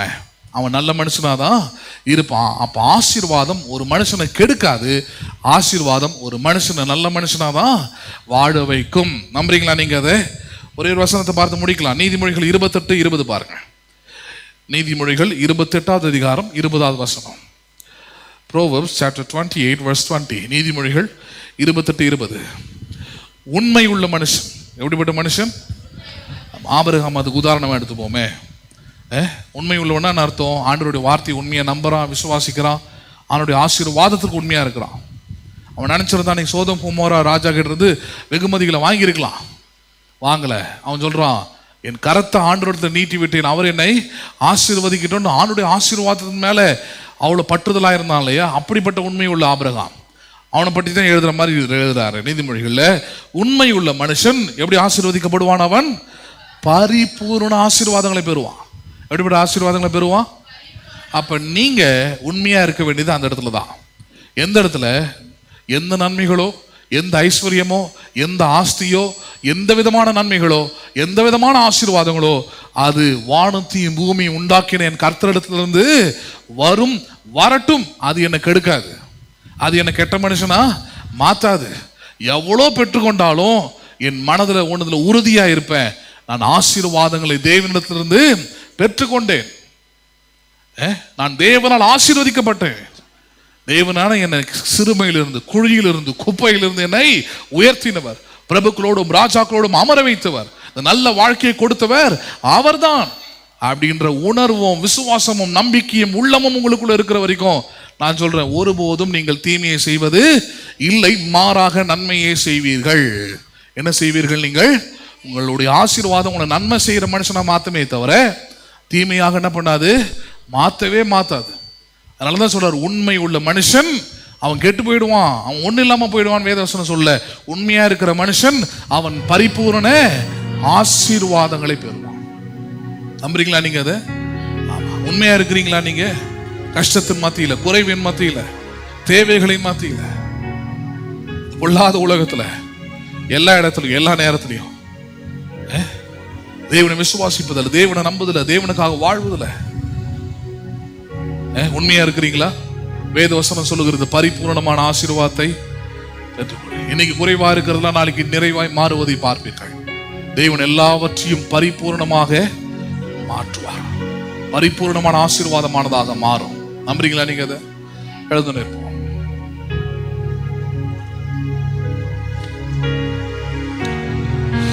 ஜெபிப்போம்.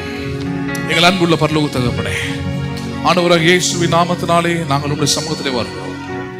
தனிமையான நேரத்திலும் உங்களுடைய வார்த்தைகளை கேட்கும்படியான கிருபையை, தயவை எங்களுக்கு தந்தபடியால் நன்றி செலுத்துகிறோம். கேட்ட ஒவ்வொரு உள்ளங்களையும், வாழ்க்கைகளையும் கர்த்தர் ஆசீர்வதிப்பீராக.